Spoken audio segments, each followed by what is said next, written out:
Εκείνος γελάει, μέχρι που συνειδητοποιεί ότι ήταν αυτό που πάντα ήθελε. Και εκείνη τη στιγμή το παιχνίδι αλλάζει για πάντα. Τι νομίζεις ότι θα συμβεί σε αυτή την ιστορία? Σχολίασε και μην ξεχάσεις να εγγραφείς στο κανάλι μας και πες μας από ποια πόλη μας παρακολουθείς. Υπόσχομαι ότι αυτή θα είναι η καλύτερη ιστορία που θα ακούσεις στη ζωή σου.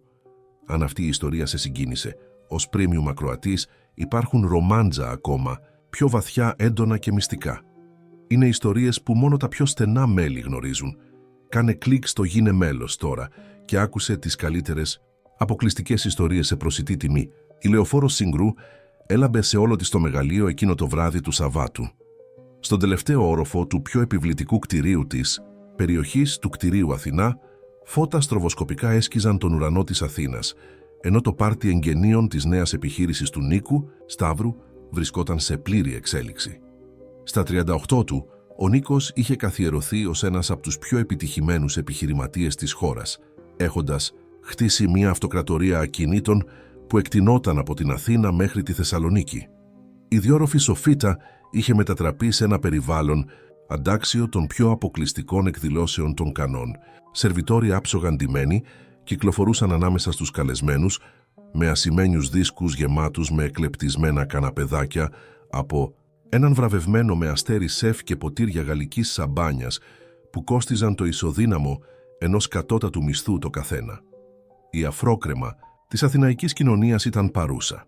Πολιτικοί, ηθοποιοί, influencers και επιχειρηματίες, που μαζί έλεγχαν ένα μεγάλο μέρος του εθνικού, έπουμα ο Νίκος προσάρμοσε τη μεταξωτή ιταλική γραβάτα του και χαμογέλασε μηχανικά καθώς χαιρετούσε άλλη μια ομάδα επενδυτών. Το κοστούμι του Αρμάνι φτιαγμένο στα μέτρα του δεν μπορούσε να κρύψει την κούραση στα μάτια του.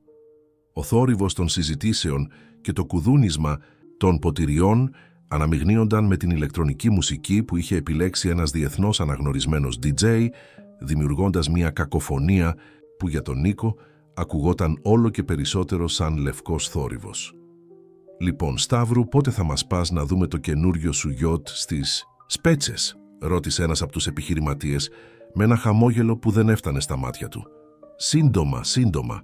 Ολοκληρώνουμε κάποιες λεπτομέρειες», απάντησε αυτόματα, ενώ τα μάτια του περιπλανιόνταν στην αίθουσα. Η αλήθεια ήταν ότι, παρόλο που ήταν περιτριγυρισμένος από εκατοντάδες ανθρώπους, ο Νίκος ποτέ δεν είχε νιώσει τόσο μόνος.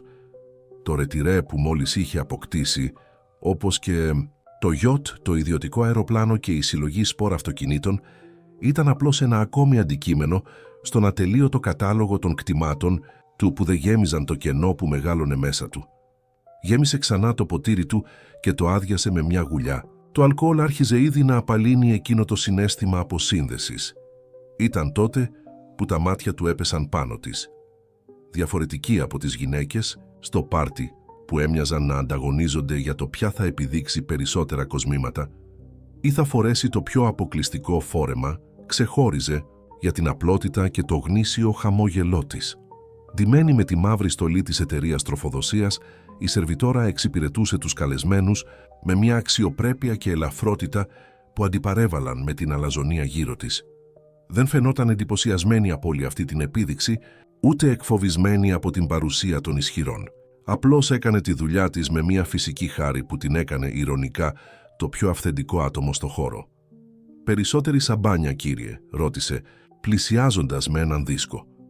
Ο Νίκος ένιωσε ξαφνικά συνειδητός για τον εαυτό του, σαν να μπορούσαν εκείνα τα καστανά μάτια να δουν πέρα από την πρόσωψη του επιτυχημένου επιχειρηματία. «Ευχαριστώ», δίστασε, ψάχνοντας για ένα καρτελάκι που δεν υπήρχε εκεί.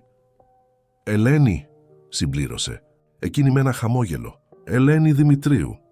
«Ελένη», επανέλαβε σαν το όνομα να είχε μια ιδιαίτερη γεύση, ένα κλασικό όνομα για κάποιον που φαίνεται εκτός τόπου σε αυτό το τσίρκο ματαιοδοξίας. Εκείνη γέλασε, έναν κρυστάλλινο ήχο που ξεχώρισε μέσα στον τεχνητό θόρυβο του πάρτι. «Εκτός τόπου, έλεγα το ίδιο για τον οικοδεσπότη. Ο κύριος φαίνεται να βρίσκεται οπουδήποτε εκτός από εδώ». Η παρατήρηση τον έπιασε απροετοίμαστο. Πόσο καιρό είχε να τον δει κάποιος πραγματικά. Όχι τον Νίκο Σταύρου των επιχειρηματικών περιοδικών, αλλά τον άνθρωπο που παρά όλα όσα είχε κατακτήσει, εξακολουθούσε να αισθάνεται σαν απατεώνας στη δική του ζωή. «Τουσέ», απάντησε, σηκώνοντας το ποτήρι σε μια σιωπηλή πρόποση. «Και παρακαλώ, όχι, κύριε». «Φώναξέ με, Νίκο». «Όπως επιθυμείτε, Νίκο», απάντησε η Ελένη πριν απομακρυνθεί για να εξυπηρετήσει άλλους καλεσμένους. Κατά τη διάρκεια των επόμενων ωρών, ο Νίκος βρέθηκε ασυνείδητα να βαρυτεί προς όπου κι αν βρισκόταν η Ελένη. Την παρατηρούσε από μακριά τον τρόπο που αλληλεπιδρούσε με όλους με την ίδια αξιοπρέπεια, ανεξάρτητα από το ποιοι ήτανε. Δεν υπήρχε ο υπερβολικός σεβασμός που συνήθως λάμβανε, ούτε η ψευτιά που διαπότιζε κάθε αλληλεπίδραση στον κόσμο του με κάθε ποτήρι σαμπάνιας. Ο Νίκος ένιωθε τις αναστολές να διαλύονται. Η μουσική έμοιαζε πιο δυνατή, τα φώτα πιο έντονα και η παρουσία της Ελένης πιο μαγνητική. Όταν τελικά κατάφερε να την πλησιάσει ξανά, η κατάστασή του πρόδιδε ήδη την υπερβολική κατανάλωση αλκοόλ. «Ξέρεις, ότι είσαι το μόνο αληθινό άτομο σε αυτό το πάρτι», είπε, γέρνοντας ελαφρά προς τα εμπρός. Η Ελένη χαμογέλασε, αλλά τα μάτια της έδειχναν ένα μείγμα διασκέδασης και ανησυχίας. «Ο κύριος, θέλω να πω, εσύ ίσως θα έπρεπε να μειώσεις τον ρυθμό του ποτού». «Γιατί?» «Για να συνεχίσω να προσποιούμε ότι όλο αυτό έχει κάποιο νόημα», έκανε μια ευρεία χειρονομία, περικλείοντας όλο το πάρτι. «Κοίτα γύρω σου, Ελένη, όλοι αυτοί οι άνθρωποι, με τα πλαστικά χαμόγελά τους και τις τέλεια επιμελημένες ζωές τους για το Instagram. Κανείς εδώ δεν είναι πραγματικά ευτυχισμένος». Η Ελένη έβαλε τον δίσκο πάνω σε ένα κοντινό τραπέζι και κοίταξε απευθείας στα μάτια του. «Και εσύ, είσαι ευτυχισμένος, Νίκο Σταύρου?» Η ερώτηση τον χτύπησε σαν γροθιά στο στομάχι. Πότε ήταν η τελευταία φορά που κάποιος του είχε κάνει κάτι τόσο απλό και τόσο βαθύ, όχι για τις επιχειρήσεις του, τις αγορές του ή τα σχέδια επέκτασής του, αλλά για εκείνον, για την ευτυχία του? «Εγώ», ξεκίνησε, αλλά διακόπηκε από μια ομάδα κοσμικών που πλησίασε, απαιτώντας την προσοχή του. Η Ελένη εκμεταλλεύτηκε την ευκαιρία για να απομακρυνθεί. Αλλά ο Νίκος την ακολούθησε με τα μάτια. Μια ξαφνική αποφασιστικότητα τον κυρίευσε. Δεν θα άφηνε εκείνη τη νύχτα να τελειώσει, έτσι. Υπήρχε κάτι σε αυτή τη γυναίκα, μια αυθεντικότητα που δεν έβρισκε εδώ και χρόνια στον κοινωνικό του κύκλο. Το ρολόι έδειχνε σχεδόν 3 το πρωί όταν το πάρτι άρχισε να χάνει τη δύναμή του. Οι καλεσμένοι αποχωρούσαν σε μικρές ομάδες, ενώ η ομάδα του μπουφέ ξεκινούσε διακριτικά τον καθαρισμό. Ο Νίκος έψαξε την Ελένη ανάμεσα στους υπαλλήλους και τη βρήκε να τακτοποιεί ποτήρια σε έναν πιο απομονωμένο χώρο. «Ελένη», τη φώναξε, με τη φωνή του ελαφρώς παχύρευστη από το αλκοόλ, «πρέπει να σου κάνω μια πρόταση». Εκείνη γύρισε, σηκώνοντας ένα φρύδι σε ένα μείγμα περιέργειας και προσοχής. «Μια πρόταση». «Παντρέψου με», είπε με ένα στραβό χαμόγελο. Η Ελένη ανοιγόκλεισε τα μάτια της μερικές φορές, σαν να προσπαθούσε να επεξεργαστεί αυτό που μόλις είχε ακούσει. «Συγγνώμη». «Παντρέψουμε», επανέλαβε ο Νίκος γελώντας με το δικό του θράσος. «Όχι τώρα φυσικά, αλλά κάποια στιγμή, όταν καταλάβεις ότι είμαι περισσότερο από αυτόν τον μεθυσμένο μαλάκα που βλέπεις». Παρά όλες τις προσδοκίες, η Ελένη γέλασε. Όχι ένα αμήχανο ή συγκαταβατικό γέλιο, αλλά πραγματικά διασκεδαστικό. «Πάντα κάνεις προτάσεις γάμου σε σερβιτόρες που μόλις γνώρισες, μόνο σε εκείνες που με κάνουν να αμφισβητώ όλο το νόημα της ύπαρξής μου σε μια μόνο νύχτα». Κάτι στην απάντησή του φάνηκε να αγγίζει την Ελένη. Το χαμόγελό της μαλάκωσε και για μια στιγμή ο Νίκος είδε μια λάμψη ευαισθησία στα μάτια της. «Η προϊσταμένη σου δεν θα θυμώσει αν σε απαγάγω για μερικές ώρες?» ρώτησε γέρνοντας πιο κοντά της. «Εξαρτάται. Πού σχεδιάζεις να με πας?» «Οπουδήποτε που δεν είναι αυτός ο πλαστικός κόσμος», απάντησε ο Νίκος απλώνοντας το χέρι του στην Ελένη. Δίστασε για μια στιγμή κοιτάζοντας τους συναδέλφους της που ακόμα οργάνωναν το χώρο.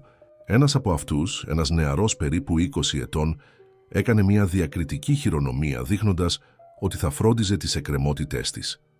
Με ένα ευγνώμων χαμόγελο, η Ελένη έβγαλε την ποδιά της στολής και τη δίπλωσε προσεκτικά πάνω σε μια κοντινή καρέκλα. «Έχω μόνο 1 ώρα ακόμα μέχρι να φύγει το μεταφορικό της ομάδας», είπε αποδεχόμενη τελικά το χέρι του Νίκου. «1 ώρα είναι αρκετός χρόνος για να αλλάξει μια ζωή», απάντησε με μια πεποίθηση που εξέπληξε και τους δύο. Κατέβηκαν με το ιδιωτικό ασανσέρ μέχρι το γκαράζ, όπου ένας στόλος πολυτελών αυτοκινήτων περίμενε. Ο Νίκος αγνόησε τον οδηγό που πλησίασε και περπάτησε κατευθείαν προς μια κόκκινη Φεράρι, σταθμευμένη σε έναν ειδικό χώρο. «Δεν θα έπρεπε να οδηγείς αφού ήπιες τόσο», παρατήρησε η Ελένη σταυρώνοντας τα χέρια της. Ο Νίκος χαμογέλασε κουνώντας τα κλειδιά. «Έχεις δίκιο. Εσύ οδήγησε λοιπόν». Η Ελένη γούρλωσε τα μάτια της. «Μου δίνεις μια Φεράρι αξίας σχεδόν 2 εκατομμυρίων ευρώ». «Είναι απλώς ένα αυτοκίνητο», απάντησε, ανασηκώνοντας τους ώμους καθώς της έδινε τα κλειδιά. «Προτιμάς να καλέσουμε ένα Uber?» Η Ελένη κοίταξε τα κλειδιά μετά τον Νίκο και τελικά άνοιξε ένα χαμόγελο που φώτισε το πρόσωπό της. «Πάντα ήθελα να μάθω πώς είναι να οδηγείς μία από αυτές τις ομορφιές». Προς έκπληξη του Νίκου, η Ελένη χειρίστηκε το όχημα με επιδεξιότητα, πλοηγώντας τους άδειους δρόμους της Αθήνας με μια αυτοπεποίθηση που δεν τέριαζε με κάποιον που υποτίθεται ότι δεν είχε οδηγήσει ποτέ πριν ένα σπορ αυτοκίνητο. Ο νυχτερινός αέρας ανακάτευε τα μαλλιά της καθώς επιτάχυνε στη λεωφόρο Συγκρού, με μια έκφραση καθαρής ελευθερίας που ο Νίκος δεν μπορούσε να σταματήσει να θαυμάζει. «Πού έμαθες να οδηγείς έτσι?» ρώτησε, πραγματικά εντυπωσιασμένος. «Ο πατέρας μου ήταν μηχανικός», απάντησε χωρίς να παίρνει τα μάτια της από το δρόμο. «Μεγάλωσα ανάμεσα σε κινητήρες και εξαρτήματα. Πού θέλεις να πάμε?» Ο Νίκος σκέφτηκε για μια στιγμή. Τα μέρη που συχνάζει, αστεριωμένα εστιατόρια, αποκλειστικά κλαμπ, ξενοδοχεία 5 αστέρων, ξαφνικά φάνηκαν ακατάλληλα. «Ξέρεις, το όρος Πεντέλη, στον Μαραθώνα», πρότεινε θυμούμενος ένα μέρος που είχε επισκεφθεί πριν από χρόνια, πριν από τη φήμη και τον πλούτο. Η Ελένη έγνεψε καταφατικά, κάνοντας μια απαλή στροφή προς τον αυτοκινητόδρομο. «Είναι λίγο μακριά για τη μία σου ώρα, αλλά ξέρω ένα πιο κοντινό μέρος με μια εξίσου όμορφη θέα». 15 λεπτά αργότερα στάθμευαν στην κορυφή του όρους Πεντέλη. Η πόλη της Αθήνας απλωνόταν κάτω τους σαν ένα χαλί από αστραφτερά φώτα στον σκοτεινό ουρανό. Η Ελένη έσβησε τον κινητήρα και ακούμπησε στο κάθισμα παρατηρώντας το πανόραμα. «Είναι όμορφο, έτσι δεν είναι?» μουρμούρισε. «Μερικές φορές ξεχνάω πόσο εντυπωσιακή μπορεί να είναι η Αθήνα όταν τη βλέπεις από μακριά». «Και από κοντά επίσης», απάντησε ο Νίκος, αλλά τα μάτια του δεν ήταν στο τοπίο. Μελετούσε το προφίλ της Ελένης, τον τρόπο που το φως του φεγγαριού τόνιζε τα λεπτά χαρακτηριστικά της κιόλμα. «Λοιπόν, Νίκο Σταύρου», είπε γυρίζοντας να τον κοιτάξει, «τι κάνει ένας άνθρωπος που τα έχει όλα όταν βαριέται όλα όσα έχει?» Η ερώτηση τον έπιασε απροετοίμαστο. Ήταν ακριβώς αυτό που αναρωτιόταν τους τελευταίους μήνες, καθώς συσσόρευε περισσότερες ιδιοκτησίες, περισσότερες επιχειρήσεις, περισσότερα μηδενικά στον τραπεζικό του λογαριασμό, χωρίς τίποτα από αυτά να γεμίζει το αυξανόμενο κενό στο στήθος του. «Αναζητά κάτι που δεν μπορεί να αγοράσει», απάντησε. Τελικά η Ελένη χαμογέλασε, ένα ενιγματικό χαμόγελο που δεν αποκάλυπτε τις σκέψεις της. Και τι θα ήταν αυτό? Αυθεντικότητα ίσως, πραγματική σύνδεση. Ο Νίκος πέρασε το χέρι του από τα μαλλιά του, απογοητευμένος με την ανικανότητά του να εκφράσει αυτό που ένιωθε. «Κοίτα, πρέπει να σου φαίνεται γελίο, ο πλούσιος playboy που παραπονιέται για την τέλεια ζωή του». «Δεν είναι γελίο», απάντησε η Ελένη με μια εκπληκτική απαλότητα. «Η μοναξιά δεν επιλέγει τραπεζικό λογαριασμό». Κάτι στον τρόπο που το είπε, με μια κατανόηση που ξεπερνούσε την επιφανειακή συμπάθεια, έκανε τον Νίκο να νιώσει αληθινά ορατός για πρώτη φορά μετά από χρόνια. «Ξέρεις τι είναι αστείο?» συνέχισε. «Έχω 3.000 επαφές στο κινητό μου και δεν μπορώ να σκεφτώ 5 άτομα που θα απαντούσαν αν τους τηλεφωνούσα στη μέση της νύχτας χρειαζόμενος βοήθεια. Και να είσαι εδώ στη μέση της νύχτας με μια ξένη». «Δεν μοιάζεις με ξένη», ομολόγησε. «Είναι σαν...» δίστασε, συνειδητοποιώντας πόσο το αλκοόλ επηρέαζε ακόμα τις σκέψεις του. «Είναι σαν να σε ξέρω ήδη από κάπου».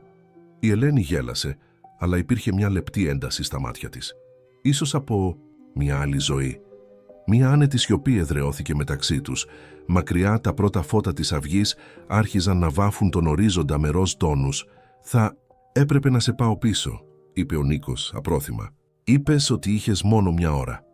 «Έχει περάσει η ώρα», απάντησε η Ελένη συμβουλευόμενη το ρολόι της. «Αλλά δεν με νοιάζει. Κάποιες νύχτες αξίζει να χάσεις το λεωφορείο». Ο Νίκος ένιωσε ένα κύμα χαράς που δεν είχε νιώσει εδώ και καιρό. «Θέλεις να δεις την ανατολή του ήλιου από ένα ακόμα καλύτερο μέρος?» Χωρίς να περιμένει απάντηση, έπιασε το κινητό του και έκανε μια γρήγορη κλήση. Λίγα λεπτά αργότερα, ο ήχος από έλικες έσκησε τη σιωπή της αυγής και ένα ελικόπτερο πλησίασε, προσγειώνοντας σε μια ανοιχτή περιοχή κοντά. «Δεν είσαι αληθινός», είπε η Ελένη, κουνώντας το κεφάλι της με δυσπιστία. «Έλα να το ανακαλύψεις», την προκάλεσε, απλώνοντάς της το χέρι του η πτήση πάνω από την Αθήνα, καθώς ο ήλιος ανέτειλε ήταν κομμένη η ανάσα. Η πόλη ξυπνούσε αργά, λουσμένη στο χρυσό φως του πρωινού. Στο ελικόπτερο, καθισμένοι ο ένας δίπλα στον άλλο, ο Νίκος και η Ελένη έμοιαζαν να αιωρούνται όχι μόνο στον αέρα, αλλά και στον χρόνο, μια στιγμή κλεμμένη από την πραγματικότητα. «Πού πηγαίνουμε?» ρώτησε όταν κατάλαβε ότι απομακρύνονταν από την πόλη. «Εμπιστέψουμε», απάντησε ο Νίκος με ένα χαμόγελο που εδώ και χρόνια δεν είχε κάνει. 30 λεπτά αργότερα, το ελικόπτερο προσγειωνόταν στο ιδιωτικό ελικοδρόμιο του ξενοδοχείου Μεγάλη Βρετανία, ένα από τα πιο πολυτελή ξενοδοχεία της Γλυφάδας. Η ιδιωτική παραλία εκτινόταν μπροστά τους, ακόμα έρημη εκείνη την ώρα του πρωινού. «Πρωινό στην παραλία ή στο δωμάτιο?» ρώτησε ο Νίκος, καθώς περπατούσαν μέσα από το άψογα διακοσμημένο λόμπι. Η Ελένη σταμάτησε, κοιτάζοντάς τον με μια ξαφνικά σοβαρή έκφραση. «Νίκο, εγώ δεν είναι αυτό που νομίζεις». Εκείνος κοκκίνησε, συνειδητοποιώντας πώς είχε ακουστεί η πρότασή του. «Όχι, όχι, απλώς σκέφτηκα. Εργάστηκες όλη τη νύχτα, πρέπει να πεινάς. Και αυτό το μέρος έχει το καλύτερο πρωινό στην παραλία και...» Σταμάτησε, παίρνοντας βαθιά ανάσα. «Συγγνώμη, συμπεριφέρομαι σαν ηλίθιος». Το πρόσωπο της Ελένης μαλάκωσε. «Ένας αξιαγάπητος ηλίθιος», παραδέχτηκε. «Και ναι, πεινάω. Το πρωινό στην παραλία ακούγεται τέλειο». Ένα τραπέζι ετοιμάστηκε για αυτούς στην άμμο, προστατευμένο από μια κομψή ομπρέλα. Ενώ απολάμβαναν φρέσκα φρούτα, χειροποίητα ψωμιά και φρεσκοφτιαγμένο καφέ. Ο Νίκος παρατηρούσε την Ελένη με αυξανόμενη γοητεία. Υπήρχε μια αιθέρια ποιότητα σε αυτήν, κάτω από το φως του πρωινού, σαν να ανήκε σε έναν διαφορετικό κόσμο από τον δικό του. Πιο απλό, πιο αυθεντικό. «Γιατί δέχτηκες να έρθεις μαζί μου?» ρώτησε τελικά. «Θα μπορούσε να είναι επικίνδυνο, ξέρεις. Να βγεις με έναν μεθυσμένο ξένο στη μέση της νύχτας». Η Ελένη ανασήκωσε τους ώμους της, δαγκώνοντας μια φράουλα. «Διαίσθηση ίσως. Ή ίσως απλά ήμουν τόσο κουρασμένη από τη ρουτίνα μου, όσο και εσύ από τη δική σου. Και ποια είναι η ρουτίνα σου?» «Να εργάζομαι σε εκδηλώσεις για να πληρώνω τους λογαριασμούς. Να σπουδάζω. Να ονειρεύομαι κάτι διαφορετικό». «Τι σπουδάζεις?» «Με ιστορία της τέχνης», απάντησε, με μια λάμψη στα μάτια της που δεν υπήρχε πριν. «Τρίτο έτος στο Πανεπιστήμιο Αθηνών». «Ιστορία της τέχνης», επανέλαβε ο Νίκος, σκεπτικός. «Σου ταιριάζει». «Γιατί το λες αυτό?» «Έχεις ένα βλέμμα παρατηρητικό, σαν να αναλύεις πάντα τα πράγματα από γωνίες που κανείς άλλος δεν αντιλαμβάνεται». Η Ελένη χαμογέλασε, πραγματικά έκπληκτη με την παρατήρηση. Οι περισσότεροι άνθρωποι πιστεύουν ότι είναι ένα άχρηστο μάθημα. Δεν βγάζει λεφτά, λένε. «Οι περισσότεροι άνθρωποι δεν ξέρουν τι πραγματικά έχει σημασία», απάντησε ο Νίκος με μια πεποίθηση που εξέπληξε και τους δύο. Μετά το πρωινό περπάτησαν ξυπόλυτοι στην παραλία. Η οικειότητα που αναπτυσσόταν μεταξύ τους έμοιαζε να αψηφά τον σύντομο χρόνο γνωριμίας. Συζήτησαν για βιβλία, ταινίες, μέρη που θα ήθελαν να γνωρίσουν. Ο Νίκος δεν θυμόταν την τελευταία φορά που είχε μια τόσο ανεπιτίδευτη συζήτηση, χωρίς κρυφές ατζέντες ή συγκαλυμμένα συμφέροντα. Όταν επέστρεψαν στο ξενοδοχείο, μια διαφορετική ατμόσφαιρα επικρατούσε μεταξύ τους. Η χημεία που είχε αναπτυχθεί κατά τη διάρκεια εκείνων των ωρών εντάθηκε όταν μπήκαν στο ασανσέρ. Μόνοι στον περιορισμένο χώρο, ο Νίκος ένιωσε μια μαγνητική έλξη προς την Ελένη. «Σχετικά με εκείνο το δωμάτιο», άρχισε διστακτικά. Η Ελένη τον κοίταξε με ένα μείγμα ευαισθησίας και αποφασιστικότητας. «Νομίζω ότι μπορούμε να συνεχίσουμε τη συζήτησή μας εκεί», απάντησε με χαμηλή φωνή. «Αλλά Νίκο, ναι. Υπάρχουν πράγματα για μένα που πρέπει να ξέρεις». Η προεδρική σουίτα της Μεγάλης Βρετανίας καταλάμβανε ολόκληρο τον τελευταίο όροφο του ξενοδοχείου. Μέσα από τους γυάλινους τοίχους, ο ωκεανός εκτινόταν μέχρι τον ορίζοντα, συγχωνεύοντας με τον ουρανό σε μια θολή γραμμή. Η Ελένη περπάτησε μέχρι το μπαλκόνι, απορροφώντας τη θέα με μια έκφραση γνήσιου ενθουσιασμού που έκανε τον Νίκο να χαμογελάσει. «Είναι σαν να βρίσκεσαι στο όριο του κόσμου», μουρμούρισε, στηριζόμενη στο κυκλίδωμα. Ο Νίκος πλησίασε διατηρώντας μια σεβαστή απόσταση. Η θαλασσινή άβρα ανακάτευε τα μαλλιά της και για μια στιγμή ένιωσε μια σχεδόν ακαταμάχητη παρόρμηση να τα αγγίξει. «Θα ήθελες κάτι να πιείς, νερό, χυμό, σαμπάνια», πρόσφερε νιώθοντας ακόμα ελαφρώς αδέξιο σε αυτή τη νέα δυναμική μεταξύ τους. «Το νερό είναι μια χαρά», απάντησε η Ελένη γυρίζοντας να τον αντιμετωπίσει. Υπήρχε μια ένταση στο βλέμμα της που δεν υπήρχε πριν, ένα μείγμα αποφασιστικότητας και ευαισθησίας. Ο Νίκος σέρβιρε 2 ανθρακούχα νερά σε κρυστάλλινα ποτήρια και έδωσε ένα σε αυτήν, τα δάχτυλά τους άγγιξαν σύντομα κατά τη διαδικασία. Η επαφή, αν και ελάχιστη, έστειλε ένα ηλεκτρικό ρεύμα μέσα στο σώμα του. «Λοιπόν», είπε προσπαθώντας να ακουστεί χαλαρός, «τι πρέπει να ξέρω για σένα?» Η Ελένη πήρε βαθιά ανάσα, σαν να προετοιμαζόταν να βουτήξει σε βαθιά νερά. «Πρώτα θέλω να καταλάβεις ότι δεν είμαι αυτό που φαίνομαι», άρχισε επιλέγοντας τις λέξεις της προσεκτικά. «Το να εργάζομαι ως σερβιτόρα είναι μια πρόσφατη επιλογή, ένας τρόπος να ξεκινήσω από την αρχή». Ο Νίκος έγνεψε, ενθαρρύνοντάς την να συνεχίσει. «Μέχρι πριν από 3 χρόνια είχα μια πολύ διαφορετική ζωή», συνέχισε η Ελένη. «Το καλλιτεχνικό μου όνομα ήταν Λένα Δημητρίου. Περίμενε», διέκοψε ο Νίκος με γουρλωμένα μάτια. «Λένα Δημητρίου, η ζωγράφος, αυτή που είχε εκείνη την έκθεση στην Εθνική Πινακοθήκη». Η Ελένη έγνεψε καταφατικά, ένα μείγμα έκπληξης και μελαγχολίας στο πρόσωπό της. «Γνωρίζεις τη δουλειά μου?» «Το να τη γνωρίζω είναι λίγο», απάντησε ο Νίκος, πραγματικά εντυπωσιασμένος. «Έχω 2 από τα έργα σου στη συλλογή μου. Αστικά θραύσματα και ξημέρωμα στην Αθήνα. Είναι εξαιρετικά». Ένα απαλό κοκκίνισμα έβαψε τα μάγουλα της Ελένης. «Ευχαριστώ. Είναι περίεργο να ακούω κάποιον να μιλάει για τους πίνακες μου μετά από τόσο καιρό. Τι συνέβη, απλά εξαφανίστηκες? Υπήρχαν εικασίες, φήμες?» Η Ελένη περπάτησε μέχρι τον καναπέ και κάθισε κρατώντας το ποτήρι και με τα 2 χέρια σαν να αναζητούσε υποστήριξη. «Είχα μια κατάρρευση», ομολόγησε με μια ομή ειλικρίνεια. «Επαγγελματική, συναισθηματική, πλήρης. Ήμουν στο απόγειο της καριέρας μου, οι γκαλερί με διεκδικούσαν, οι κριτικοί με λάτρευαν, αλλά μέσα μου διαλυόμουνα». Ο Νίκος κάθισε δίπλα της διατηρώντας μια σεβαστή απόσταση, αλλά αρκετά κοντά για να δείξει ότι ήταν παρόν. «Γιατί?» Πίεση, προσδοκίες. Ο συνεχής φόβος ότι δεν θα μπορούσα να ξεπεράσω την τελευταία μου δουλειά. Η Ελένη ανασήκωσε τους ώμους. «Ίσως όλα αυτά, αλλά ο τελικός καταλύτης ήταν μια τοξική σχέση με τον γκαλερίστα μου, τον Αλέξανδρο Μαρινόπουλο». Το όνομα ήταν γνωστό στον Νίκο. Ο Αλέξανδρος Μαρινόπουλος ήταν μια ισχυρή φιγούρα στον κόσμο της τέχνης, γνωστός τόσο για το μάτι του, για ταλέντα, όσο και για την χειριστική προσωπικότητά του. «Έλεγχε τα πάντα», συνέχισε η Ελένη, η φωνή της τώρα πιο σταθερή. «Την τέχνη μου, το πρόγραμμά μου, τη ζωή μου. Στην αρχή νόμιζα ότι ήταν αφοσίωση, πάθος για τη δουλειά μου, μετά κατάλαβα ότι ήταν αιμονή, κτητικότητα. Όταν προσπάθησα να απομακρυνθώ, απείλησε να καταστρέψει την καριέρα μου. Και σχεδόν τα κατάφερε». «Πώς?» «Διέδωσε φήμες, χειραγώγησε κριτικούς, απομάκρυνε συλλέκτες.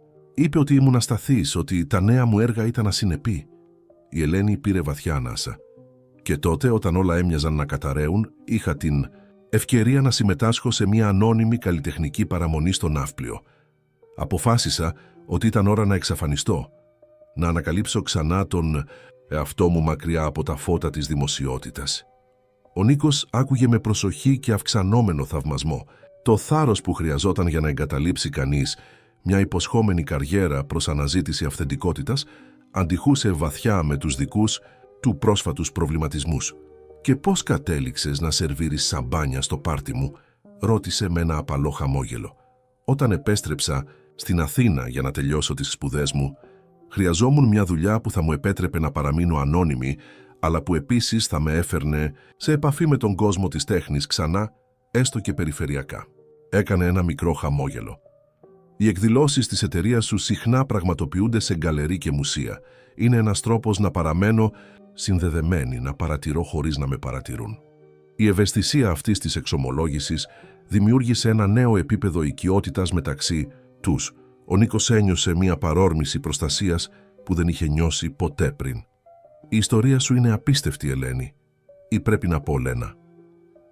«Η Ελένη είναι μια χαρά», απάντησε με έναν ντροπαλό χαμόγελο. Η Λένα ανήκει στο παρελθόν, τουλάχιστον προς το παρόν. Μια άνετη σιωπή εδραιώθηκε μεταξύ τους. Έξω, ο ήλιος ήταν ήδη ψηλά, φωτίζοντας τη θάλασσα με χιλιάδες αστραφτερές αντανακλάσεις. «Υπάρχει ακόμα ένα πράγμα που πρέπει να ξέρεις», είπε η Ελένη τελικά. «Κάτι σημαντικό για μένα, για τις αξίες μου». Υπήρχε μια νέα ένταση στη φωνή της που άφησε τον Νίκο με περιέργεια. «Τι?» Η Ελένη σηκώθηκε και περπάτησε μέχρι το παράθυρο ξανά, σαν να αναζητούσε θάρρος στην απεραντοσύνη του ωκεανού. «Δεν έχω υπάρξει ποτέ με κανέναν», είπε, τόσο χαμηλά που ο Νίκος σχεδόν δεν την άκουσε. «Οικία εννοώ». Ο Νίκος χρειάστηκε μία στιγμή για να επεξεργαστεί αυτό που μόλις είχε εξομολογηθεί. «Θέλεις να πεις ότι είμαι παρθένα, ναι», επιβεβαίωσε, γυρίζοντας να τον αντιμετωπίσει με ένα μείγμα ευαισθησίας και αποφασιστικότητας, όχι για θρησκευτικούς λόγους ή κάποιο είδος όρκου, απλά επειδή ποτέ δεν βρήκα κάποιον με τον οποίο θα ήθελα να μοιραστώ αυτή τη στιγμή. Κάποιον που να με βλέπει πέρα από την καλλιτέχνηδα, πέρα από τη δημόσια εικόνα. Ο Νίκος σηκώθηκε και πλησίασε παίρνοντας τα χέρια της ανάμεσα στα δικά του. «Ελένη, εγώ δεν ξέρω τι να πω. Νιώθω τιμή για την εμπιστοσύνη σου, αλλά πρέπει να ξέρεις ότι δεν περιμένω τίποτα από σένα. Δεν είναι γι' αυτό που σε έφερα εδώ». «Το ξέρω», απάντησε με ένα μικρό χαμόγελο. «Αν πίστευα το αντίθετο δεν θα ήμουν εδώ, αλλά ήθελα να είμαι ειλικρινής για το ποια είμαι, για το τι σημαίνει αυτό για μένα. Δεν είναι μόνο μια σωματική πράξη που διακυβεύεται, καταλαβαίνεις. Είναι μια επιλογή που θέλω να κάνω συνειδητά, με κάποιον που σημαίνει κάτι αληθινό». Η ειλικρίνεια αυτών των λέξεων άγγιξε τον Νίκο βαθιά. Στον κόσμο των εμφανίσεων και των συναλλαγών, η αυθεντικότητα της Ελένης ήταν σαν μια ακτίνα φωτός που διαπερνούσε ένα σκοτεινό δωμάτιο. «Καταλαβαίνω. Απόλυτα», απάντησε φέρνοντας το χέρι της στα χείλη του σε μια λεπτή χειρονομία. «Και σέβομαι απόλυτα». Η Ελένη χαμογέλασε, εμφανώς ανακουφισμένη. «Ευχαριστώ που δεν το βρίσκεις γελίο. Πολλοί θα το θεωρούσαν παλιωμοδίτικο ή αφελές». «Δεν είναι τίποτα από αυτά», διαβεβαίωσε ο Νίκος. «Είναι μια προσωπική και βαθιά ουσιαστική επιλογή. Λέει πολλά για το ποια είσαι, για τις αξίες σου». Η Ελένη πλησίασε περισσότερο, εξαλείφοντας σχεδόν εντελώς την απόσταση μεταξύ τους. «Και ποιος είσαι εσύ, Νίκο Σταύρου? Πέρα από τον επιτυχημένο επιχειρηματία, πέρα από τη δημόσια εικόνα, ποιοι είναι οι φόβοι σου, τα όνειρά σου?» Η ερώτηση τον έπιασε απροετοίμαστο. Πόσο καιρό είχε κάποιος να ενδιαφερθεί για τον άνθρωπο πίσω από την αυτοκρατορία? «Ο μεγαλύτερός μου φόβος», επανέλαβε σκεπτικός, «ίσως να ανακαλύψω ότι έχτισα όλα αυτά για το τίποτα, ότι στο τέλος όλα αυτά τα επιτεύγματα, όλα αυτά τα αγαθά δεν σημαίνουν απολύτως τίποτα». «Και το μεγαλύτερο όνειρό σου?» Ο Νίκος δίστασε. Ήταν μια φαινομενικά απλή ερώτηση, αλλά τον έκανε να αντιμετωπίσει το κενό που ένιωθε. «Ειλικρινά δεν ξέρω πια. Για πολύ καιρό ήταν να επεκτείνω τις επιχειρήσεις, να κατακτήσω περισσότερα, να έχω περισσότερα, αλλά τώρα...» Κούνησε το κεφάλι του, απογοητευμένος με την ανικανότητά του να εκφράσει αυτό που ένιωθε. «Τώρα ξέρω μόνο ότι κάτι λείπει». Η Ελένη έγνεψε καταφατικά, κατανοώντας. «Μερικές φορές πρέπει να χάσουμε την κατεύθυνση για να βρούμε ένα νέο μονοπάτι». Υπήρχε μια σοφία στα λόγια της που έμοιαζε να ξεπερνά την ηλικία της. Ο Νίκος ένιωσε μια σύνδεση που ξεπερνούσε τη σωματική έλξη, πέρα από την προφανή χημεία μεταξύ τους. Ήταν σαν η Ελένη να μπορούσε να δει μέρη του που ούτε καν ο ίδιος δεν γνώριζε πλήρως. «Μπορώ να σε ρωτήσω κάτι προσωπικό?» ρώτησε οδηγώντας την πίσω στον καναπέ. «Φυσικά». «Μετανιώνεις που εγκατέλειψες την καριέρα σου όταν ήσουν στο απόγειο?» Η Ελένη σκέφτηκε για μια στιγμή πριν απαντήσει. «Δεν μετανιώνω για την απόφαση καθ' αυτή, αλλά μερικές φορές μου λείπει η αίσθηση να δημιουργώ κάτι που αγγίζει τους ανθρώπους.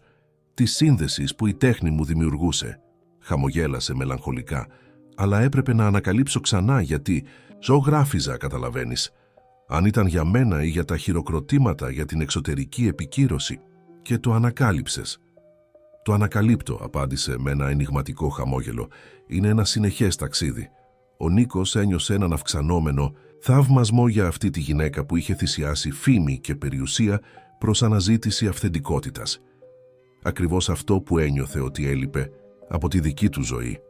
«Τι θα έκανες», ρώτησε μετά από μια στιγμή, «αν μπορούσες να ξεκινήσεις από την αρχή, αν είχες πλήρη δημιουργική ελευθερία, χωρίς εξωτερικές πιέσεις?» Τα μάτια της Ελένης έλαμψαν με μια νέα ένταση. «Θα άνοιγα ένα χώρο για νέους καλλιτέχνες», απάντησε, χωρίς δισταγμό. «Ένα μέρος όπου θα μπορούσαν να δημιουργούν ελεύθερα, να πειραματίζονται, να αποτυγχάνουν, να ξεκινούν ξανά. Όχι μια παραδοσιακή γκαλερί, αλλά ένα δημιουργικό εργαστήριο. Ένα καταφύγιο για όσους χρειάζονται να βρουν τη φωνή τους καλλιτεχνικά μακριά από τις πιέσεις της αγοράς». Το πάθος με το οποίο η Ελένη περιέγραφε το όνειρό της ήταν μεταδοτικό. Ο Νίκος μπορούσε να οπτικοποιήσει τέλεια το χώρο που φανταζόταν και κάτι μέσα του αναδεύτηκε, μια ξεχασμένη αίσθηση σκοπού πιθανότητας. «Και τι σε εμποδίζει?» ρώτησε. Η Ελένη γέλασε, έναν κρυστάλλινο ήχο που γέμισε το δωμάτιο. Η πραγματικότητα, χρήματα, επαφές, ένας φυσικός χώρος, τέτοια όνειρα χρειάζονται πόρους που δεν έχω αυτή τη στιγμή. Ο Νίκος την παρατήρησε σιωπηλά για μερικά δευτερόλεπτα, μια ιδέα να διαμορφώνεται στο μυαλό του. Ίσως υπήρχε ένας σκοπός για όλο τον πλούτο του πέρα από την απλή συσσόρευση. Ίσως η Ελένη είχε μπει στη ζωή του ακριβώς τη στιγμή που και οι δύο χρειάζονταν ο ένας τον άλλον. Εκείνη χρειαζόταν πόρους για να πραγματοποιήσει το όνειρό της, εκείνος έναν ουσιαστικό σκοπό για την περιουσία του. Αλλά πριν προλάβει να επεξεργαστεί αυτή τη σκέψη, το κινητό της Ελένης χτύπησε. Το κοίταξε με έκφραση έκπληξης. «Είναι από το μπουφέ», εξήγησε απαντώντας στην κλήση. Ενώ η Ελένη μιλούσε στο τηλέφωνο, ο Νίκος παρατηρούσε το προφίλ της στο φως του ωκεανού.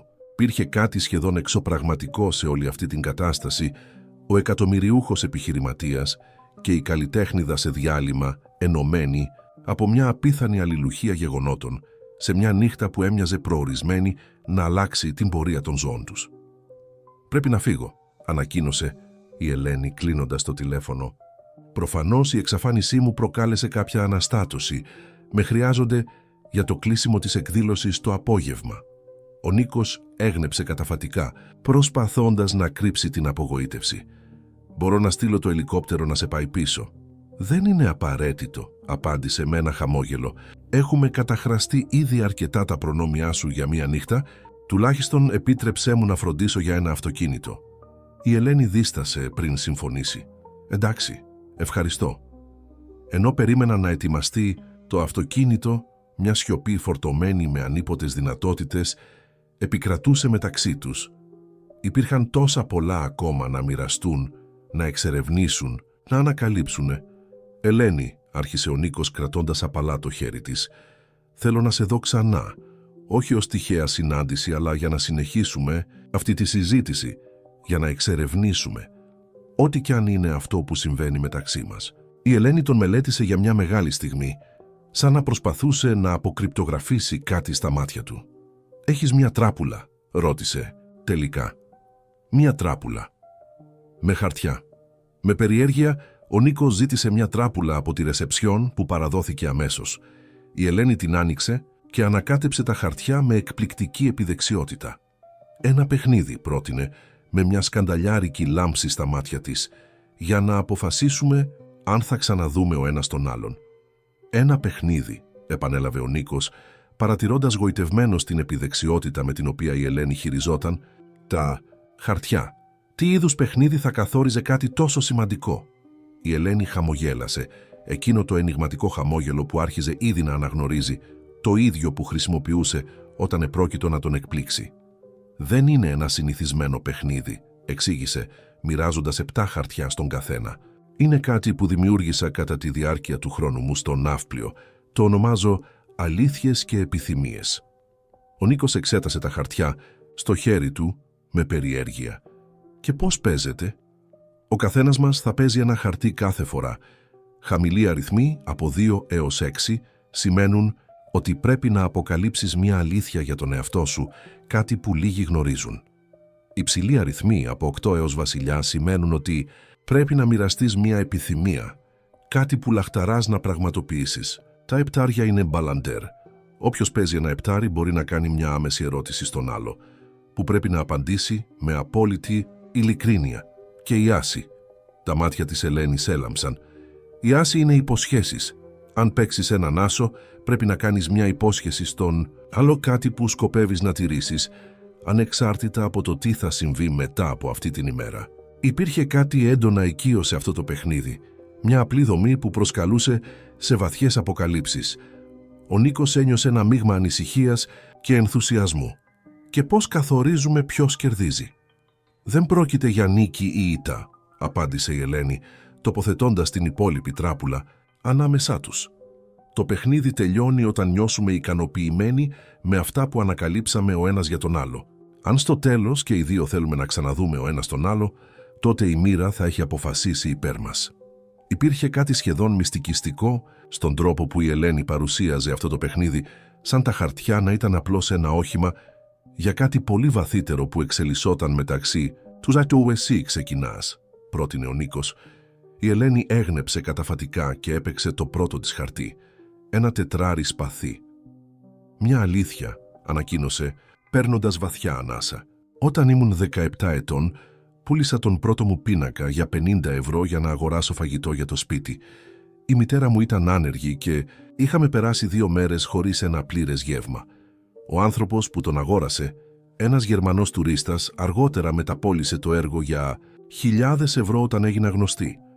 Ποτέ δεν είπα αυτή την ιστορία σε συνεντεύξεις, γιατί ντρεπόμουν για την οικονομική μας κατάσταση. Η αποκάλυψη, απλή αλλά ισχυρή, δημιούργησε αμέσως μια ατμόσφαιρα γνήσιας οικειότητας. Ο Νίκος ένιωσε το βάρος της εμπιστοσύνης που η Ελένη του έδειχνε. Ήταν η σειρά του. Εξέτασε τα χαρτιά του και επέλεξε ένα 9 κούπα. «Μια επιθυμία», είπε, κοιτάζοντας τον ορίζοντα μέσα από το παράθυρο. «Θα ήθελα να νιώσω έστω και μια φορά στη ζωή ότι έκανα κάτι πραγματικά σημαντικό. Κάτι που δεν μπορεί να μετρηθεί σε χρήματα ή δύναμη, αλλά σε πραγματικό αντίκτυπο στη ζωή κάποιου». Η Ελένη τον παρατήρησε με μια ένταση που έκανε την καρδιά του να επιταχύνει. «Είναι μια ευγενική επιθυμία», σχολίασε, πριν παίξει το επόμενο χαρτί της έναν ρίγα καρό. «Άλλη μια επιθυμία», συνέχισε. «Ονειρεύομαι να ταξιδέψω στην ελληνική επαρχία, επισκεπτόμενοι παραδοσιακές κοινότητες και καταγράφοντας τις καλλιτεχνικές τους εκφράσεις πριν εξαφανιστούν. Τέχνη νησιωτική, ορεινή, παραδοσιακή, μορφές έκφρασης που σπάνια λαμβάνουν την αναγνώριση που αξίζουν». Ο Νίκος μπορούσε να δει το πάθος στα μάτια της ενώ μιλούσε. Ήταν σαν η Ελένη να μεταμορφωνόταν εντελώς όταν συζητούσε για τέχνη, πιο ζωντανή, πιο δονούμενη. Έπαιξε το επόμενο χαρτί του, ένα 3 μπαστούνι. «Μια αλήθεια», είπε νιώθοντας παράξενα ευάλωτος. «Στα 16 μου αποβλήθηκα από το σχολείο επειδή χάκαρα το σύστημα και άλλαξα τους βαθμούς μου. Ο πατέρας μου έξαλλος με έστειλε να εργαστώ ως βοηθός καθαρισμού σε μια από τις εταιρείες του για ένα ολόκληρο χρόνο. Ήταν το καλύτερο μάθημα που έλαβα ποτέ. Έμαθα περισσότερα για την αξιοπρέπεια, τη σκληρή δουλειά και τον σεβασμό εκείνο το έτος από ό,τι σε όλη μου την επίσημη εκπαίδευση». Η Ελένη χαμογέλασε, πραγματικά έκπληκτη. Οπότε ο μεγάλος επιχειρηματίας ξεκίνησε καθαρίζοντας τουαλέτες και σερβίροντας καφέ, οργανώνοντας αρχεία, κουβαλώντας κουτιά. Ο Νίκος γέλασε, θυμούμενος. «Ο πατέρας μου πίστευε ότι για να ηγηθείς έπρεπε να γνωρίζεις κάθε πτυχή της επιχείρησης από τη βάση. Ένας σοφός άνθρωπος ο πατέρας σου». «Ήταν», συμφώνησε ο Νίκος, μια λάμψη θλίψης διέσχισε το πρόσωπό του. «Έχουν περάσει 5 χρόνια από τότε που έφυγε». Η Ελένη άγγιξε απαλά το χέρι του, μια χειρονομία σιωπηλής αλληλεγγύης, πριν παίξει το επόμενο χαρτί της, ένα 7 σπαθί. «Ένα μπαλαντέρ», ανακοίνωσε, με μια λάμψη στα μάτια της. «Έχω το δικαίωμα μιας άμεσης ερώτησης, Νίκο Σταύρου, γιατί ένας άνθρωπος που τα έχει όλα συνεχίζει να νιώθει άδειος». Η ερώτηση χτύπησε τον Νίκο σαν ένα εύστοχο χτύπημα. Ήταν ακριβώς αυτό που αναρωτιόταν τους τελευταίους μήνες. Ο λόγος πίσω από την αυξανόμενη ανησυχία του.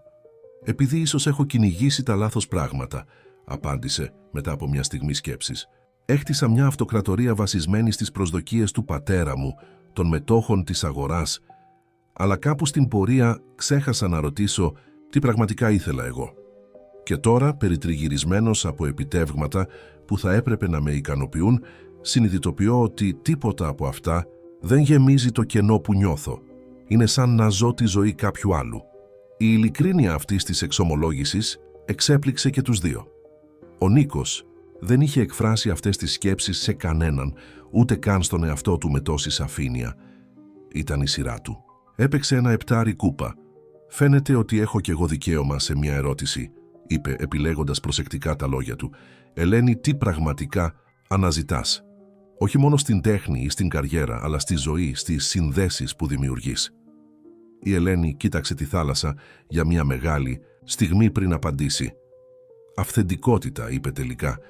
«Αναζητώ σχέσεις και εμπειρίες που μου επιτρέπουν να είμαι ολοκληρωτικά ο εαυτός μου, χωρίς μάσκες ή προσδοκίες. Ο καιρός μου ως Λένα Δημητρίου με δίδαξε το τίμημα του να ζεις για τους άλλους, του να δημιουργείς για να ευχαριστείς κριτικούς και συλλέκτες. Τώρα αναζητώ συνδέσεις που τρέφουν την ουσία μου, όχι την εικόνα μου». Το παιχνίδι συνεχίστηκε, χαρτί μετά από χαρτί, αποκάλυψη μετά από αποκάλυψη. Ο Νίκος μίλησε για το μυστικό του πάθος για την αστρονομία, για το πώς μερικές φορές ανέβαινε στο ελικοδρόμιο του κτηρίου του απλά για να παρατηρήσει τα αστέρια. Η Ελένη μοιράστηκε το όνειρό της να δημιουργήσει ένα πρόγραμμα τέχνης θεραπείας για παιδιά σε ευάλωτη κατάσταση, εμπνευσμένη από τη δική της εμπειρία να βρει σωτηρία μέσω της τέχνης κατά τη διάρκεια δύσκολων στιγμών. Με κάθε αλήθεια και επιθυμία που μοιράζονταν, η σύνδεση μεταξύ τους βάθαινε. Δεν ήταν απλώς χημεία ή έλξη, αλλά μια αμοιβαία αναγνώριση. Σαν να είχαν βρει κάτι που σπάνια διαφαινόταν σε έναν κόσμο επιφανειακών αλληλεπιδράσεων. Μετά από σχεδόν μια ώρα, έμενε μόνο ένα χαρτί στο χέρι του καθενός. Η Ελένη έπαιξε πρώτη έναν άσο κούπα. «Μια υπόσχεση», είπε, τα μάτια της καρφωμένα σε αυτά του Νίκου. «Υπόσχομαι ότι, ανεξάρτητα από το τι θα συμβεί μετά από σήμερα, θα διατηρήσω τη μνήμη αυτού του πρωινού ως κάτι πολύτιμο και αυθεντικό. Και υπόσχομαι επίσης ότι, αν οι δρόμοι μας διασταυρωθούν ξανά, θα είναι πάντα με την ίδια ειλικρίνεια που μοιραστήκαμε εδώ». Τα λόγια της άγγιξαν τον Νίκο βαθιά. Κοίταξε την τελευταία του κάρτα, επίσης έναν άσο, τον άσο σπαθί. «Μια ενδιαφέρουσα σύμπτωση», σχολίασε, δείχνοντας την κάρτα. «Έχω κι εγώ μια υπόσχεση να κάνω. Υπόσχομαι ότι από σήμερα θα αναζητήσω σκοπό πέρα από το κέρδος σε όλα όσα κάνω. Και υπόσχομαι ότι, αν μου επιτρέψεις να αποτελέσω μέρος της ζωής σου με οποιονδήποτε τρόπο, θα είναι πάντα με σεβασμό στο ποια είσαι, ποτέ προσπαθώντας να σε διαμορφώσω ή να σε ελέγξω όπως έκαναν άλλοι στο παρελθόν». Μια σημαντική σιωπή εδραιώθηκε μεταξύ τους. Το παιχνίδι είχε τελειώσει, αλλά κάτι νέο και απροσδιόριστο είχε ξεκινήσει. «Και λοιπόν», ρώτησε ο Νίκος τελικά, «η μοίρα αποφάσισε υπέρ μας».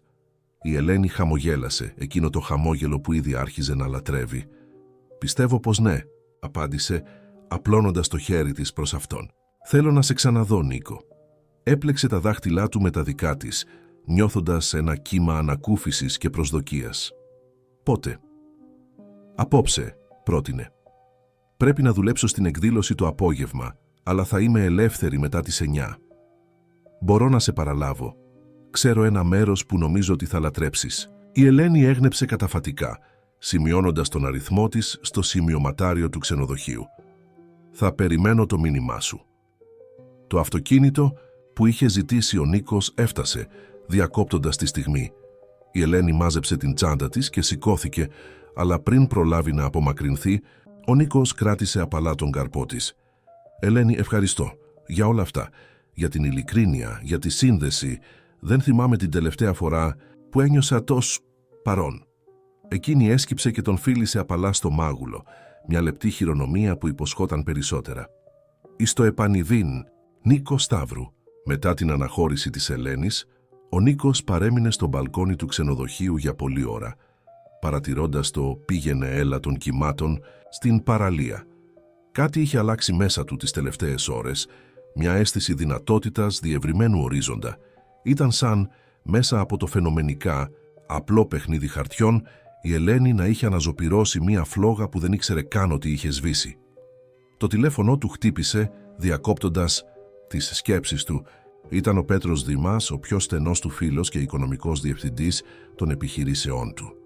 «Πού διάολο εξαφανίστηκες?» ρώτησε ο Πέτρος, χωρίς περιστροφές. «Εξαφανίστηκες από το πάρτι χωρίς να ειδοποιήσεις κανέναν. Το γραφείο τύπου έχει τρελαθεί και έχουμε εκείνη τη συνάντηση με τους Κινέζους επενδυτές σε 3 ώρες». Ο Νίκος είχε ξεχάσει εντελώς τη συνάντηση. «Πέτρο, χρειάζομαι να αναλάβεις αυτή τη συνάντηση. Για μένα». «Τι, Νίκο, αυτοί οι τύποι ήρθαν από την Κίνα, ειδικά για να σε γνωρίσουν. Δεν μπορώ απλά...» «Ναι, μπορείς», διέκοψε ο Νίκος με μια εκπληκτική σταθερότητα. «Γνωρίζεις το έργο τόσο καλά όσο κι εγώ, ίσως καλύτερα. Εμπιστεύομαι ότι θα εκπροσωπήσεις τα συμφέροντά μας». Υπήρξε μια στιγμή σιωπής από την άλλη πλευρά της γραμμής. «Νίκο, είσαι καλά. Δεν μοιάζεις με τον εαυτό σου». Ένα χαμόγελο σχηματίστηκε στα χείλη του. «Νίκου, ίσως αρχίζω να βρίσκω τον εαυτό μου επιτέλους», απάντησε. «Χρειάζομαι λίγο χρόνο για να σκεφτώ, Πέτρο. Μερικές ώρες για να βάλω τις ιδέες μου σε τάξη. Αυτό έχει να κάνει με εκείνη τη σερβιτόρα. Σας είδα να μιλάτε στο πάρτι». Η ερώτηση έπιασε τον Νίκο απροετοίμαστο. «Πώς εσύ...» «Έχω μάτια, φίλε», απάντησε ο Πέτρος με έναν ελαφρύ τόνο διασκέδασης. «Και σε γνωρίζω αρκετό καιρό για να παρατηρήσω πότε κάτι ή κάποιος τραβάει πραγματικά την προσοχή σου. Δεν σε είδα να κοιτάς κάποιον με αυτόν τον τρόπο από, λοιπόν, νομίζω ποτέ». Ο Νίκος γέλασε, εκπλησσόμενος από την οξυδερκή παρατήρηση του φίλου του. «Είναι διαφορετική, Πέτρο, αληθινή, όπως κανείς που έχω γνωρίσει ποτέ».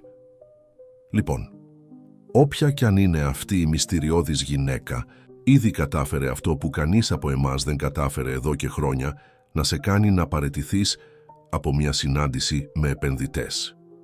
Ο Πέτρος έκανε μια παύση για μια στιγμή. «Απλά πρόσεχε, εντάξει. Θυμάσαι τι συνέβη την τελευταία φορά?» Ο Νίκος αναστέναξε. Ο Πέτρος αναφερόταν στη Δανάη, την πρώην αραβωνιαστικιά του, που είχε δείξει περισσότερο ενδιαφέρον για την περιουσία του παρά για τον ίδιο. «Αυτό είναι διαφορετικό», διαβεβαίωσε ο Νίκος. «Εντελώς διαφορετικό. Αν το λες εσύ...» Ο Πέτρος δεν φαινόταν απόλυτα πεπισμένος. «Θα σε δω αργότερα, λοιπόν». «Ναι, θα επιστρέψω στην Αθήνα το απόγευμα. Ευχαριστώ, Πέτρο». Αφού έκλεισε, ο Νίκος επέστρεψε στην παρατήρηση της θάλασσας. Τα λόγια του Πέτρου αντιχούσαν στο μυαλό του. Πρόσεχε. Αλλά για πρώτη φορά μετά από χρόνια, ο Νίκος δεν ήθελε να είναι προσεκτικός. Υπήρχε κάτι απελευθερωτικό στο να επιτρέπει στον εαυτό του να αισθάνεται, να ανοίγεται σε πιθανότητες, να ρισκάρει. Το κινητό του δονήθηκε με ένα μήνυμα. Ήταν η Ελένη. «Ευχαριστώ για ένα από τα πιο αξέχαστα πρωινά της ζωής μου. Ανυπομονώ να δω τι επιφυλάσσει η νύχτα». Ο Νίκος χαμογέλασε, νιώθοντας μια σχεδόν νεανική προσμονή. Η ζωή που μέχρι πριν από λίγες ώρες έμοιαζε με μια προβλέψιμη αλληλουχία δεσμεύσεων και διαπραγματεύσεων, τώρα ανοιγόταν μπροστά του σαν έναν άγραφο καμβά γεμάτο με ανεξερεύνητες δυνατότητες. Και μετά βίας μπορούσε να περιμένει να αρχίσει να ζωγραφίζει. Ο ήλιος άρχιζε να δύει όταν ο Νίκος επέστρεψε στο διαμέρισμά του στο ρετυρέ του κτηρίου Αθηνά. Η πανοραμική θέα της Αθήνας, συνήθως η περηφάνεια του, μόλις που παρατηρήθηκε, καθώς διέσχιζε το ευρύχωρο σαλόνι προς την γκαρνταρόμπα. Για κάποιο λόγο που δεν μπορούσε να εξηγήσει λογικά, ήθελε να εντυπωσιάσει την Ελένη περισσότερο από οποιονδήποτε επενδυτή ή επιχειρηματικό συνεργάτη που είχε συναντήσει ποτέ. Μετά από ένα παρατεταμένο ντους, επέλεγε ανάμεσα σε πουκάμισα όταν άκουσε τον ήχο του ιδιωτικού ανελκυστήρα να φτάνει στον όροφό του. Μόνο ένα άτομο είχε άμεση πρόσβαση στο ρετυρέ του χωρίς προηγούμενη ανακοίνωση. «Πέτρο», φώναξε, βγαίνοντας από την γκαρνταρόμπα κουμπώνοντας ακόμα ένα σκούρο μπλε πουκάμισο. Ο Πέτρος Δημάς διέσχισε το δωμάτιο με την οικειότητα κάποιου που συχνάζει σε αυτόν τον χώρο εδώ και χρόνια. Στα 39 του, Ο Πέτρος δεν είχε μόνο τη θέση του οικονομικού διευθυντή των επιχειρήσεων του Νίκου, αλλά και το ανεπίσημο καθεστώς του καλύτερου φίλου και συμβούλου. Πτυχιούχος οικονομικών από την Οικονομική Σχολή Αθηνών, με MBA στο Χάρβαρντ, ήταν γνωστός στην αγορά για την οξυμένη ευφυΐα και το στρατηγικό βλέμμα προσόντα που ήταν θεμελιώδη για την ανάπτυξη της αυτοκρατορίας του Νίκου. Η συνάντηση με τους Κινέζους πήγε καλύτερα από ό,τι περιμέναμε, ανακοίνωσε ο Πέτρος, σερβίροντας τον εαυτό του ένα ουίσκι χωρίς τυπικότητες. Κλείσαμε τη συμφωνία με ακόμα πιο ευνοϊκούς όρους. Εντυπωσιάστηκαν με την παρουσίαση του έργου. «Υπέροχα», απάντησε ο Νίκος αφηρημένα, ενώ επέλεγε ένα ρολόι. Ο Πέτρος σήκωσε ένα φρύδι παρατηρώντας τον φίλο του με περιέργεια. «Υπέροχαν, αυτό είναι όλο. Μιλάμε για μια επένδυση σχεδόν 1 δισεκατομμυρίου ευρώ και εσύ λες υπέροχα σαν να είχα σχολιάσει για τον καιρό». Ο Νίκος χαμογέλασε, συνειδητοποιώντας την αφηρημάδα του. «Συγγνώμη Πέτρο, φυσικά είναι εξαιρετικά νέα, έκανες καταπληκτική δουλειά». «Δεν είναι για τη δουλειά μου», επέμεινε ο Πέτρος μελετώντας τον φίλο του με ένταση. «Είναι για το ότι εσύ είσαι εντελώς αλλού. Ποτέ δεν...» «Σε έχω δει έτσι, Νίκο. Αυτή η γυναίκα πρέπει να είναι πραγματικά ξεχωριστή». Ο Νίκος τελείωσε το κούμπομα των μανικετιών του πουκαμίσου και αντιμετώπισε τον φίλο του. «Είναι. Με έναν τρόπο που δεν μπορώ καν να εξηγήσω. Είναι σαν...» δίστασε ψάχνοντας για τις κατάλληλες λέξεις. «Είναι σαν κατά τη διάρκεια όλης μου της ζωής να έβλεπα τον κόσμο μέσα από ένα θολό γυαλί και ξαφνικά κάποιος να το καθάρισε εντελώς». Ο Πέτρος έγνεψε αργά, μια ανήσυχη έκφραση σχηματιζόταν στο πρόσωπό του. «Νίκο, χωρίς να θέλω να γίνω ο γκρινιάρης της ιστορίας, αλλά γνώρισες αυτή τη γυναίκα λιγότερο από 24 ώρες πριν. Δεν νομίζεις ότι εμπλέκεσαι πολύ γρήγορα?» «Πιθανότατα», παραδέχτηκε ο Νίκος με ένα αφοπλιστικό χαμόγελο. «Αλλά για πρώτη φορά μετά από χρόνια ακολουθώ τη διαίσθησή μου αντί για υπολογιστικά φύλλα και αναλύσεις κινδύνου». Ο Πέτρος αναστέναξε, περιστρέφοντας το κεχριμπαρένιο υγρό στο ποτήρι του. «Ξέρεις ότι απλά ανησυχώ για σένα, έτσι? Μετά από αυτό που συνέβη με τη Δανάη, η Ελένη δεν είναι η Δανάη», διέκοψε ο Νίκος με σταθερότητα. «Δεν έχει καμία σχέση μαζί της». «Πώς μπορείς να είσαι σίγουρος? Μόλις τη γνώρισες». Ο Νίκος σταμάτησε αυτό που έκανε και κοίταξε τον φίλο του. «Επειδή δεν έχει ιδέα ποιος είμαι, Πέτρο. Για εκείνη, είμαι απλά ένας τύπος που γνώρισε σε ένα πάρτι. Δεν έδειξε το παραμικρό ενδιαφέρον για την περιουσία μου, τις επιχειρήσεις μου, τίποτα από αυτά». «Πραγματικά δεν ξέρει ποιος είναι ο Νίκος Σταύρου?» ρώτησε ο Πέτρος με σκεπτικισμό. «Λοιπόν, ξέρει το όνομά μου, προφανώς, αλλά κατά τη διάρκεια όλης μας της συζήτησης, ούτε μία φορά δεν ρώτησε για τις επιχειρήσεις μου ή έδειξε οποιοδήποτε ενδιαφέρον για τη θέση μου». Στην πραγματικότητα, ο Νίκος χαμογέλασε καθώς θυμόταν. Φαινόταν πιο εντυπωσιασμένη όταν ανακάλυψα ότι ήξερα τη καλλιτεχνική της δουλειά. Καλλιτεχνική δουλειά. Ο Νίκος δίστασε. Είχε υποσχεθεί διακριτικότητα σχετικά με την αληθινή ταυτότητα της Ελένης. «Είναι δημιουργική. Έχει ταλέντο. Είναι όλα όσα μπορώ να πω αυτή τη στιγμή». Ο Πέτρος παρατήρησε τον φίλο του με ένα μείγμα ανησυχίας και παρέτησης. «Κοίτα, είσαι ενήλικας και ξέρεις τι κάνεις. Απλά υποσχέσου μου ότι θα κρατήσεις τα μάτια σου ανοιχτά, εντάξει? Δεν θέλω να σε δω πληγωμένο ξανά». «Υπόσχομαι», απάντησε ο Νίκος, βάζοντας το χέρι του στον ώμο του φίλου του. «Αλλά τώρα πρέπει να σου ζητήσω μια χάρη. Έρχεται. Εκείνος ο χώρος που αγοράσαμε στην Πλάκα, η παλιά βιομηχανική αποθήκη, αυτή που σχεδιάζαμε να μετατρέψουμε σε γραφεία premium. Ακριβώς. Δεν έχουμε ξεκινήσει ακόμα τις ανακαινήσεις, σωστά?» Ο Πέτρος στένεψε τα μάτια του καχύποπτα. «Όχι, η εσωτερική κατεδάφιση έχει προγραμματιστεί να ξεκινήσει σε 2 εβδομάδες. Γιατί? Θέλω να παγώσεις το έργο. Έχω μια άλλη ιδέα για τον χώρο». «Τι ιδέα?» Ο Νίκος χαμογέλασε, νιώθοντας έναν ενθουσιασμό που δεν είχε βιώσει εδώ και χρόνια. «Ακόμα διαμορφώνεται, αλλά περιλαμβάνει τέχνη, πολιτισμό, ίσως ένα κέντρο για νέους καλλιτέχνες». Ο Πέτρος σχεδόν πνίγηκε με το ουίσκι. «Θέλεις να μετατρέψεις ένα ακίνητο 30 εκατομμυρίων σε πολιτιστικό κέντρο. Νίκο, αυτή η τοποθεσία είναι κορυφαία για την εταιρική αγορά. Η απόδοση επένδυσης που προβλέψαμε». «Δεν είναι όλα για την απόδοση επένδυσης, Πέτρο», διέκοψε ο Νίκος εκπλήσοντας τον εαυτό του με αυτή τη δήλωση. Μερικές φορές είναι για τον αντίκτυπο, την κληρονομιά, το νόημα. Ο Πέτρος άφησε το ποτήρι στο τραπέζι και κοίταξε τον φίλο του. «Ποιος είσαι και τι έκανες στον Νίκο Σταύρου?» Και οι δύο γέλασαν, σπάζοντας την ένταση. «Μιλάω σοβαρά, Πέτρο. Απλά δώσε μου μερικές εβδομάδες για να αναπτύξω αυτή την ιδέα. Αν δεν έχει νόημα, θα επιστρέψουμε στο αρχικό σχέδιο». Ο Πέτρος αναστέναξε παραιτημένος. «Εντάξει, θα τηλεφωνήσω στην κατασκευαστική και θα αναβάλω την έναρξη των εργασιών». Έκανε μια παύση παρατηρώντας προσεκτικά τον φίλο του. «Αυτή η γυναίκα πραγματικά σε επηρέασε, «Δεν είναι μόνο αυτή», απάντησε ο Νίκος σκεπτικός. «Είναι σαν να άνοιξε μια πόρτα που δεν ήξερα καν ότι υπήρχε. Μια διαφορετική προοπτική για το τι πραγματικά έχει σημασία». Το τηλέφωνο του Νίκου δονήθηκε με ένα μήνυμα. Ήταν η Ελένη που επιβεβαίωνε τη συνάντηση για τις 9. Η καρδιά του επιτάχυνε σαν ενός εφήβου πριν από το πρώτο ραντεβού. «Πρέπει να φύγω», είπε παίρνοντας τα κλειδιά του αυτοκινήτου. «Μη με περιμένεις ξύπνιος». Ο Πέτρος κούνησε το κεφάλι του μισοδιασκεδασμένος, μισοανήσυχος. «Μόνο ένα τελευταίο πράγμα», είπε, όταν ο Νίκος ήταν ήδη στην πόρτα. «Ποιο είναι το πλήρες όνομά της απλά για προφύλαξη?» Ο Νίκος δίστασε, νιώθοντας μια αιχμή ενόχλησης με τη δυσπιστία του φίλου του. «Ελένη Δημητρίου», απάντησε τελικά. «Αλλά εμπιστέψουμε, Πέτρο, είναι ακριβώς αυτό που λέει ότι είναι». «Ειλικρινά ελπίζω να είναι έτσι», απάντησε ο Πέτρος με ένα χαμόγελο που δεν έφτασε στα μάτια του. Ο ουρανός της Αθήνας παρουσίαζε ένα σπάνιο θέαμα αστεριών όταν ο Νίκος στάθμευσε την Πόρσε του μπροστά από το μικρό διαμέρισμα στη συνοικία της Κυψέλης, όπου η Ελένη είχε υποδείξει ότι θα τον περίμενε. Το μέτριο κτίριο με την απλή πρόσωψη και την είσοδο χωρίς θυρωρό ήταν μια έντονη αντίθεση με τα πολυτελή περιβάλλοντα που συχνάζει. Έστειλε ένα μήνυμα ειδοποιώντας ότι είχε φτάσει και λίγα λεπτά αργότερα εμφανίστηκε η Ελένη.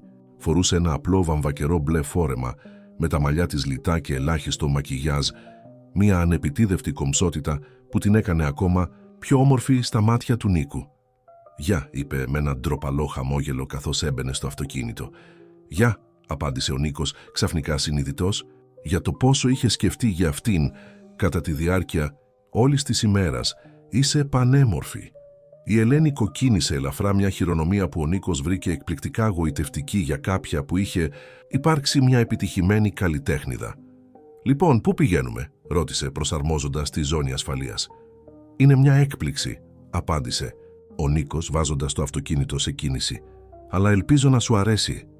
Μίλησαν με εκπληκτική ευκολία κατά τη διάρκεια της διαδρομής. Η Ελένη μίλησε για τη μέρα της, για την εκδήλωση στην οποία είχε εργαστεί. Ένα κοκτέιλ για μια γκαλερί στο Κολονάκι. Ο Νίκος άκουσε με γνήσιο ενδιαφέρον, γοητευμένος από τον τρόπο που παρατηρούσε τους ανθρώπους, τις λεπτομέρειες που παρατηρούσε, τις ιστορίες που διαισθανόταν μέσα από μικρές χειρονομίες και αλληλεπιδράσεις. 20 λεπτά αργότερα, ο Νίκος στάθμευε μπροστά από ένα ιστορικό αρχοντικό στη συνοικία του Κολονακίου. «Πού είμαστε?» ρώτησε η Ελένη με περιέργεια. «Πολιτιστικό κέντρο Κηφισιά», απάντησε ο Νίκος βγαίνοντας από το αυτοκίνητο για να ανοίξει την πόρτα για εκείνη, αλλά όχι το δημόσιο τμήμα. Το αρχοντικό, ένα από τα λίγα διατηρημένα δείγματα της αρχιτεκτονικής των αρχών του 20ου αιώνα στη Λεωφόρο Βασιλίσσης Σοφίας, λειτουργούσε ως πολιτιστικός χώρος κατά τη διάρκεια της ημέρας. Τη νύχτα, ωστόσο, ο κήπος στο πίσω μέρος μεταμορφωνόταν σε ένα ιδιωτικό καταφύγιο για μια επιλεγμένη ομάδα γνωστών. Ο Νίκος χαιρέτησε διακριτικά τον φύλακα που βρισκόταν κοντά σε μια πλαϊνή είσοδο, ο οποίος τους οδήγησε σε ένα μονοπάτι από πέτρες ανάμεσα σε αιωνόβια δέντρα μέχρι έναν εσωτερικό κήπο φωτισμένο από εκατοντάδες μικρά φώτα. Στο κέντρο ένα μικρό περίπτερο είχε μετατραπεί σε ένα οικείο μπαρ όπου ένας πιανίστας έπαιζε απαλή τζάζ. «Αυτό είναι», η Ελένη έμοιαζε χωρίς λόγια, κοιτάζοντας γύρω της με μάτια γεμάτα θαυμασμό. «Είναι ένα καλά φυλαγμένο μυστικό», εξήγησε ο Νίκος, οδηγώντας την σε ένα απομακρυσμένο τραπέζι κάτω από μια σικιά. Μερικοί λάτρεις των τεχνών συγκεντρώνονται εδώ εβδομαδιαία για συζητήσεις, μουσική, ποίηση, μακριά από τα φώτα της δημοσιότητας και τα μέσα κοινωνικής δικτύωσης. Ένας διακριτικός σερβιτόρος έφερε ποτήρια και ένα μπουκάλι κόκκινο κρασί, χωρίς να χρειάζεται να γίνει η παραγγελία. Η Ελένη παρατήρησε το περιβάλλον με αυξανόμενο ενδιαφέρον, παρατηρώντας ότι οι λίγοι άνθρωποι που ήταν παρόντες, ίσως μία δωδεκάδα, είχαν μία ιδιαίτερη ποιότητα, μία άβρα αυθεντικότητας που αντιπαρατίθεντο με τα τυπικά κοινωνικά περιβάλλοντα της Αθήνας. «Πώς ανακάλυψες αυτό το μέρος?» ρώτησε, αφού δοκίμασε το κρασί. «Ήταν ο πατέρας μου που με έφερε για πρώτη φορά», απάντησε ο Νίκος με ένα νοσταλγικό χαμόγελο. «Έλεγε πάντα ότι οι πραγματικές συμφωνίες γίνονται στα μέρη όπου οι άνθρωποι μπορούν να είναι ο εαυτός τους». Η Ελένη έγνεψε καταφατικά κατανοώντας. «Ο πατέρας σου φαίνεται να ήταν ένας σοφός άνθρωπος». «Ήταν», συμφώνησε ο Νίκος, νιώθοντας εκείνο το οικείο κέντρισμα της νοσταλγίας. «Έχτισε μια αυτοκρατορία από το μηδέν, αλλά ποτέ δεν έχασε την ικανότητα να συνδέεται με αληθινούς ανθρώπους. Νομίζω ότι αυτό είναι το μέρος της κληρονομιάς του που έχω παραμελήσει τα τελευταία χρόνια». Η Ελένη άγγιξε ελαφρά το χέρι του πάνω στο τραπέζι. Μια απλή χειρονομία κατανόησης που έστειλε ένα ηλεκτρικό ρεύμα στο μπράτσο του Νίκου. «Ποτέ δεν είναι αργά για να τιμήσουμε τις αληθινές αξίες αυτών που αγαπάμε», είπε απαλά. Υπήρχε κάτι τόσο γνήσιο στην ενσυναίσθησή της που ο Νίκος ένιωσε ένα απροσδόκητο συναίσθημα να ανεβαίνει στο λαιμό του. Συνήθως επιφυλακτικός για προσωπικά θέματα, ιδιαίτερα σχετικά με τον πατέρα του, εξεπλάγει να μοιράζεται ιστορίες και αναμνήσεις που δεν είχε αναβιώσει εδώ και χρόνια. Η νύχτα προχώρησε σε έναν χορό βαθιών συζητήσεων που διακόπτονταν από στιγμές άνετης σιωπής. Η Ελένη μίλησε για την παιδική της ηλικία στην επαρχία της Πελοποννήσου, όπου είχε ανακαλύψει το πάθος της για την τέχνη ζωγραφίζοντας με κάρβουνο στους τοίχους του σπιτιού. Ο Νίκος μίλησε για τα πρώτα του χρόνια που ανέλαβε τις επιχειρήσεις του πατέρα του, τα λάθη που έκανε, τα μαθήματα που πήρε. Όταν ο πιανίστας άρχισε να παίζει μια απαλή εκδοχή του «The Nearness of You», ο Νίκος άπλωσε το χέρι του στην Ελένη. «Χορεύεις μαζί μου».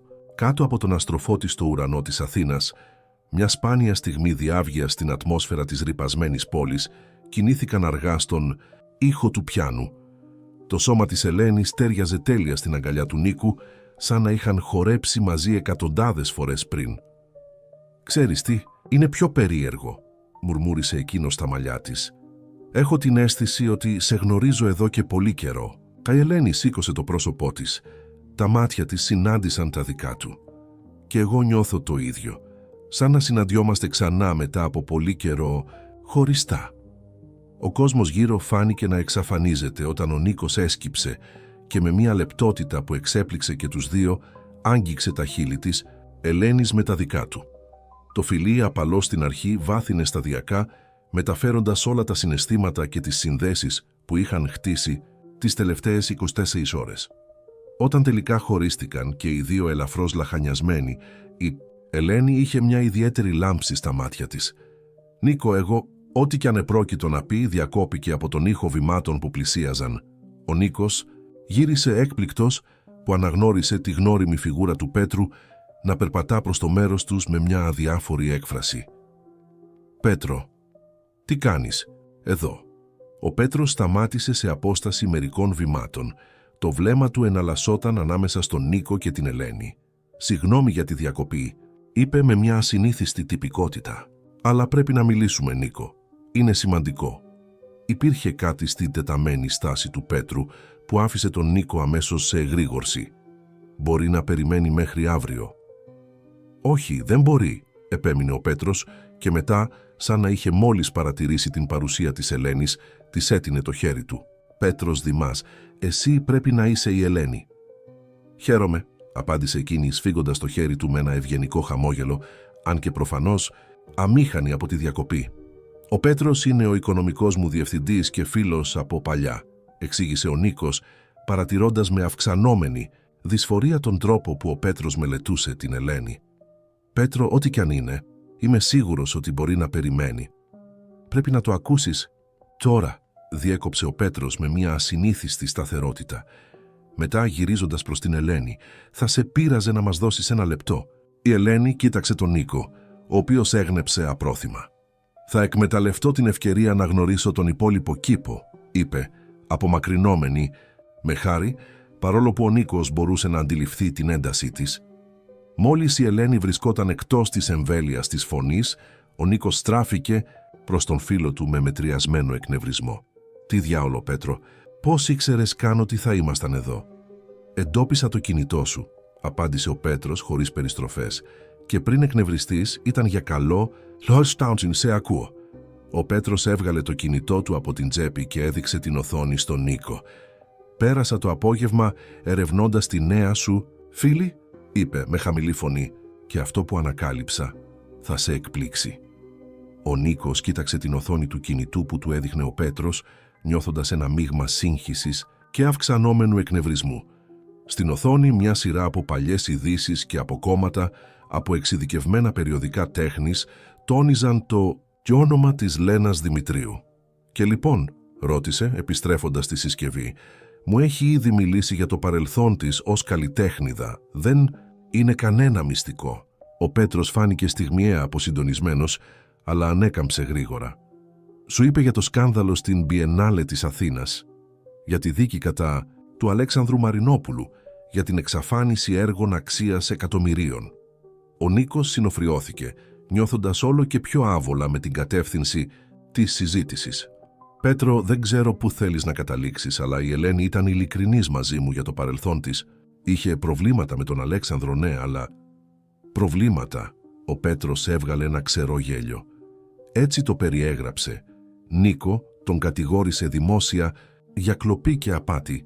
Μετά εξαφανίστηκε με διάφορα έργα που ήταν σε παρακαταθήκη στην γκαλερί του. Έργα που ανήκαν σε σημαντικούς συλλέκτες. «Αυτό δεν έχει νόημα», διαμαρτυρήθηκε ο Νίκος, αν και ένας σπόρος αμφιβολίας άρχισε να σχηματίζεται.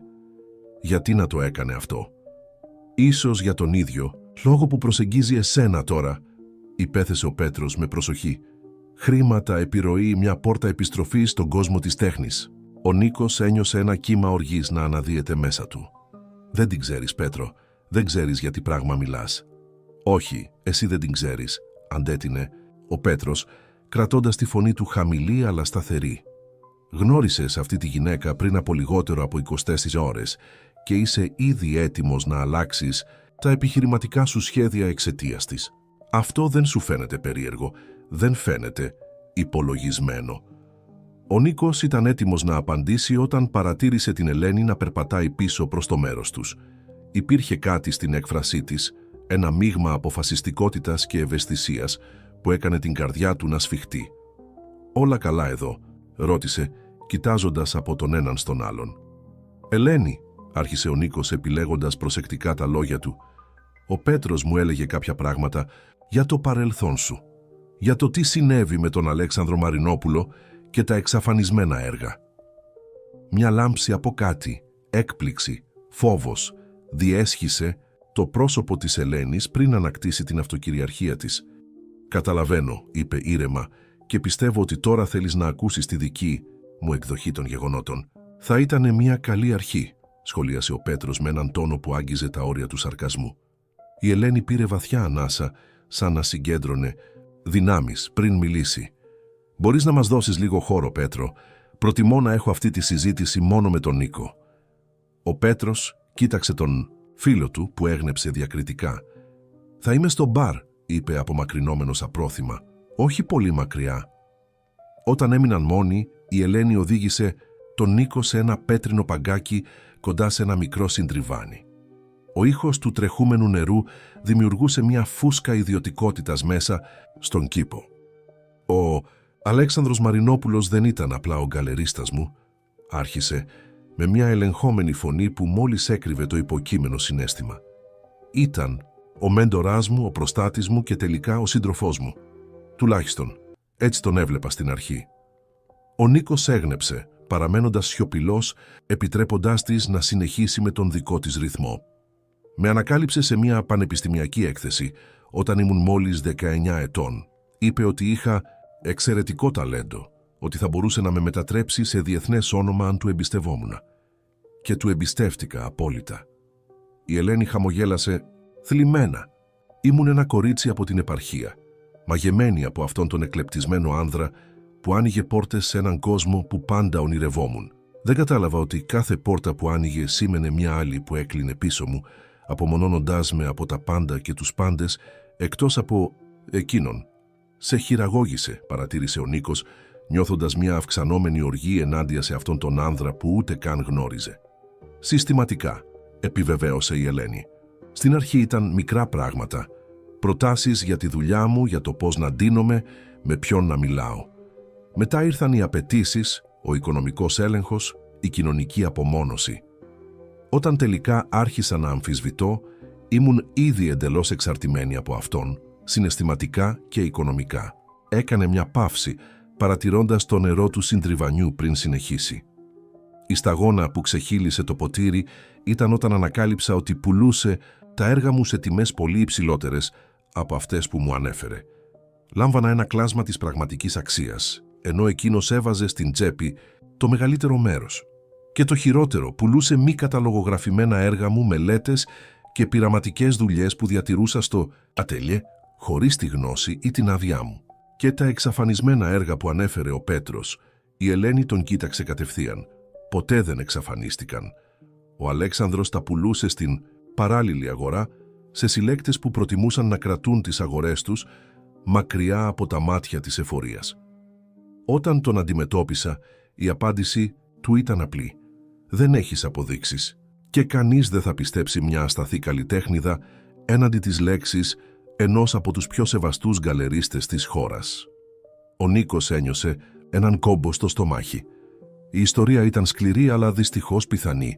Ο κόσμος της τέχνης, όπως τόσοι άλλοι, δεν ήταν άνοσος στις καταχρήσεις, εξουσίας και την εκμετάλλευση. «Τι έκανες?»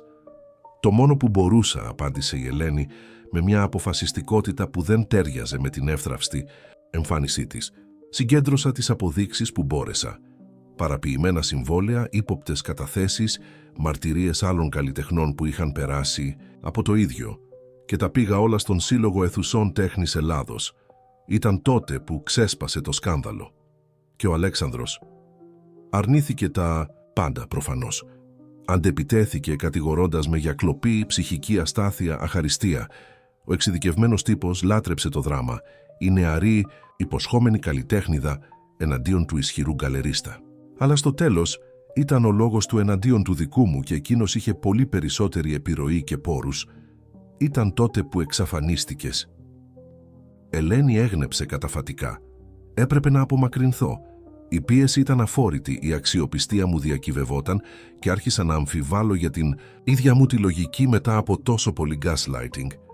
Η καλλιτεχνική παραμονή στο ναύπλιο ήταν η σωτηρία μου. Εξαφανίστηκα για ένα χρόνο, έκοψα όλους τους δεσμούς, αναδημιούργησα την καλλιτεχνική μου ταυτότητα.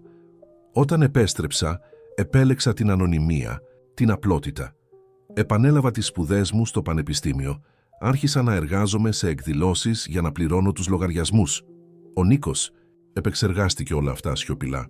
Η ιστορία ήταν περίπλοκη, επώδυνη και εξηγούσε πολλά για την Ελένη που είχε γνωρίσει.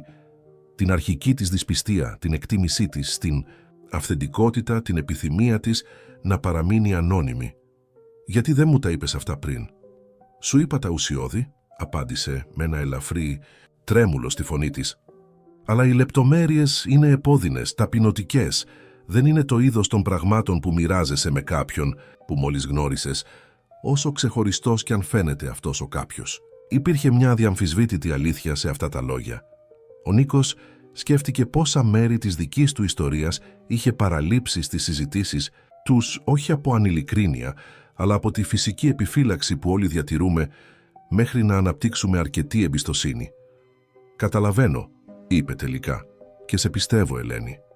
Μια έκφραση ανακούφισης διέσχισε το πρόσωπό της, ακολουθούμενη από κάτι βαθύτερο, πιο ευάλωτο. «Ευχαριστώ», μουρμούρισε. Λίγοι πίστεψαν. Ο Νίκος πήρε τα χέρια της ανάμεσα στα δικά του. «Έχω ακόμα μια απορία, ωστόσο. Αν ανοικοδομούσες τη ζωή σου μακριά από τα φώτα της δημοσιότητας, γιατί δέχτηκες να βγεις μαζί μου? Να διακινδυνεύσεις την ιδιωτικότητά σου?» Ένα απαλό χαμόγελο φώτισε το πρόσωπο της Ελένης. «Επειδή για πρώτη φορά μετά από χρόνια γνώρισα κάποιον που φαινόταν τόσο χαμένος, όσο κι εγώ, παρόλο που τα είχε όλα. Κάποιον που, παρά όλο τον πλούτο και τη δύναμη, αναζητούσε ακόμα κάτι αυθεντικό». Έσφιξε ελαφρά τα χέρια του. και ίσως, απλά ίσως, είχα κουραστεί να κρύβομαι. Κάτι στην ειλικρίνεια αυτής της απάντησης διέλυσε τις τελευταίες αμφιβολίες του Νίκου. Έσκυψε και τη φίλησε απαλά μια χειρονομία που σφράγιζε μια αμοιβαία κατανόηση που υπερέβαινε τα λόγια. Όταν χωρίστηκαν, παρατήρησε τον Πέτρο να τους παρακολουθεί από απόσταση, μια έκφραση παρέτησης στο πρόσωπό του με μια διακριτική χειρονομία. Ο Νίκος έδειξε ότι όλα ήταν εντάξει, ότι θα μιλούσαν αργότερα. «Τι λες?» άρχισε στρέφοντας την προσοχή του πίσω στην Ελένη. «Να γνωρίσεις ένα μέρος που έχω κατά νου. Έναν χώρο που θα μπορούσε να μετατραπεί σε κάτι σημαντικό για νέους καλλιτέχνες». Τα μάτια της φωτίστηκαν με γνήσιο ενδιαφέρον. «Τώρα, γιατί όχι, η νύχτα είναι ακόμα νέα». 20 λεπτά αργότερα, η Πόρσε του Νίκου στάθμευε μπροστά από μια επιβλητική βιομηχανική αποθήκη στη συνοικία της Πλάκας. Το κτίριο, ένα κατάλοιπο της βιομηχανικής εποχής της Αθήνας, διατηρούσε την αρχική του δομή από εμφανή τούβλα και μεγάλα παράθυρα παρά την κατάσταση εγκατάλειψης. «Η ιδιοκτησία της εταιρείας μου», εξήγησε ο Νίκος καθώς χρησιμοποιούσε μια εφαρμογή στο κινητό του για να απενεργοποιήσει το σύστημα συναγερμού και να ξεκλειδώσει την είσοδο. «Αγοράσαμε πριν από μερικούς μήνες με την πρόθεση να το μετατρέψουμε σε γραφεία υψηλών προδιαγραφών, αλλά θα ήταν έγκλημα», συμπλήρωσε η Ελένη κοιτάζοντας γύρω με αυξανόμενο θαυμασμό καθώς έμπαιναν. «Αυτός ο χώρος έχει τη δική του ψυχή». Ακόμα και στον ανεπαρκή φωτισμό που παρήχαν τα φώτα έκτακτης ανάγκης, το μεγαλείο του χώρου ήταν εμφανές. Ψηλό ταβάνι με εκτεθειμένα μεταλλικά δοκάρια, τείχη από τούβλα που αφηγούνταν ιστορίες δεκαετιών που πέρασαν, μεγάλα παράθυρα που πλαισίωναν την πόλη. 3.000 τετραγωνικά μέτρα, πληροφόρησε ο Νίκος, παρατηρώντας την Ελένη να περπατά στο χώρο, αγγίζοντας τους τοίχους με ευλάβεια, σαν να μπορούσε να αισθανθεί την ιστορία που ήταν εμποτισμένη σε αυτούς. Το αρχικό σχέδιο ήταν να το υποδιαιρέσουμε σε εταιρικές μονάδες, αλλά μετά τη συζήτησή μας σήμερα το πρωί άρχισα να φαντάζομαι κάτι διαφορετικό. Η Ελένη γύρισε προς το μέρος του. Μια έκφραση κατανόησης εμφανιζόταν στο πρόσωπό της. «Το κέντρο για νέους καλλιτέχνες». Ο Νίκος έγνεψε καταφατικά, νιώθοντας έναν αυξανόμενο ενθουσιασμό, καθώς μοιραζόταν την ιδέα που σχηματιζόταν στο μυαλό του από το πρωί. «Φαντάζομαι έναν υβριδικό χώρο, μέρος γκαλερί, μέρος συλλογικό εργαστήριο, μέρος εκπαιδευτικό κέντρο.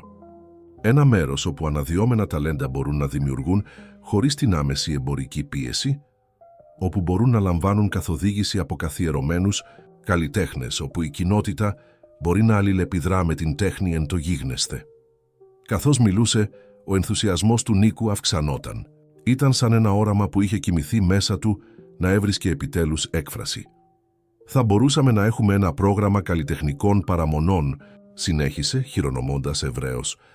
«Υποτροφίες για νέους από μη προνομιούχες κοινότητες, συνεργασίες με δημόσια σχολεία, εκθέσεις που προκαλούν το παραδοσιακό μοντέλο των εμπορικών γκαλερί». Η Ελένη τον παρατηρούσε με ένα μείγμα θαυμασμού και κάτι περισσότερο. Ένα συναίσθημα που ο Νίκος δεν μπορούσε να ορίσει πλήρως. «Είναι ένα όμορφο όραμα, Νίκο», είπε τελικά. «Αλλά επίσης φιλόδοξο και ακριβό. Θα παρετούσουν πραγματικά από την οικονομική απόδοση που θα είχες με τα γραφεία». Η ερώτηση ήταν έγκυρη, πρακτική και έδειχνε ότι παρά την καλλιτεχνική της πλευρά, η Ελένη κατανοούσε τις πραγματικότητες του επιχειρηματικού κόσμου. «Δεν μπορεί κάθε απόδοση να μετρηθεί σε χρήματα», απάντησε ο Νίκος εκπλήσοντας τον εαυτό του με την πεποίθηση στη φωνή του. «Ο πατέρας μου συνήθιζε να λέει ότι η περιουσία χωρίς σκοπό είναι απλώς ένας αριθμός σε έναν τραπεζικό λογαριασμό.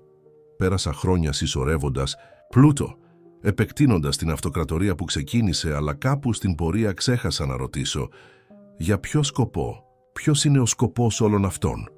Η Ελένη πλησίασε περισσότερο, τα μάτια της καρφωμένα στα δικά του. «Και νομίζεις ότι βρήκες αυτόν τον σκοπό?»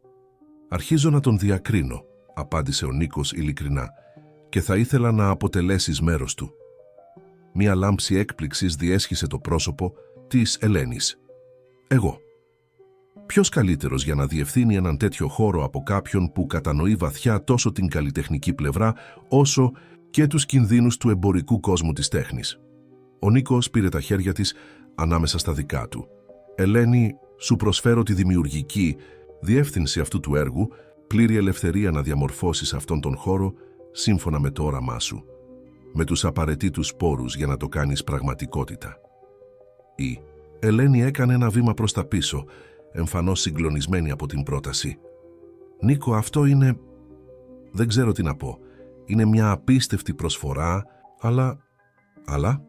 γνωριζόμαστε μόλις μία μέρα», είπε διστακτικά. «Και όσο ξεχωριστό κι αν ήταν, όσο κι αν νιώθω αυτή την ανεξήγητη σύνδεση μεταξύ μας, είναι πολύ γρήγορα για όλους μας». Υπήρχε μία αναμφισβήτητη σοφία σε αυτά τα λόγια.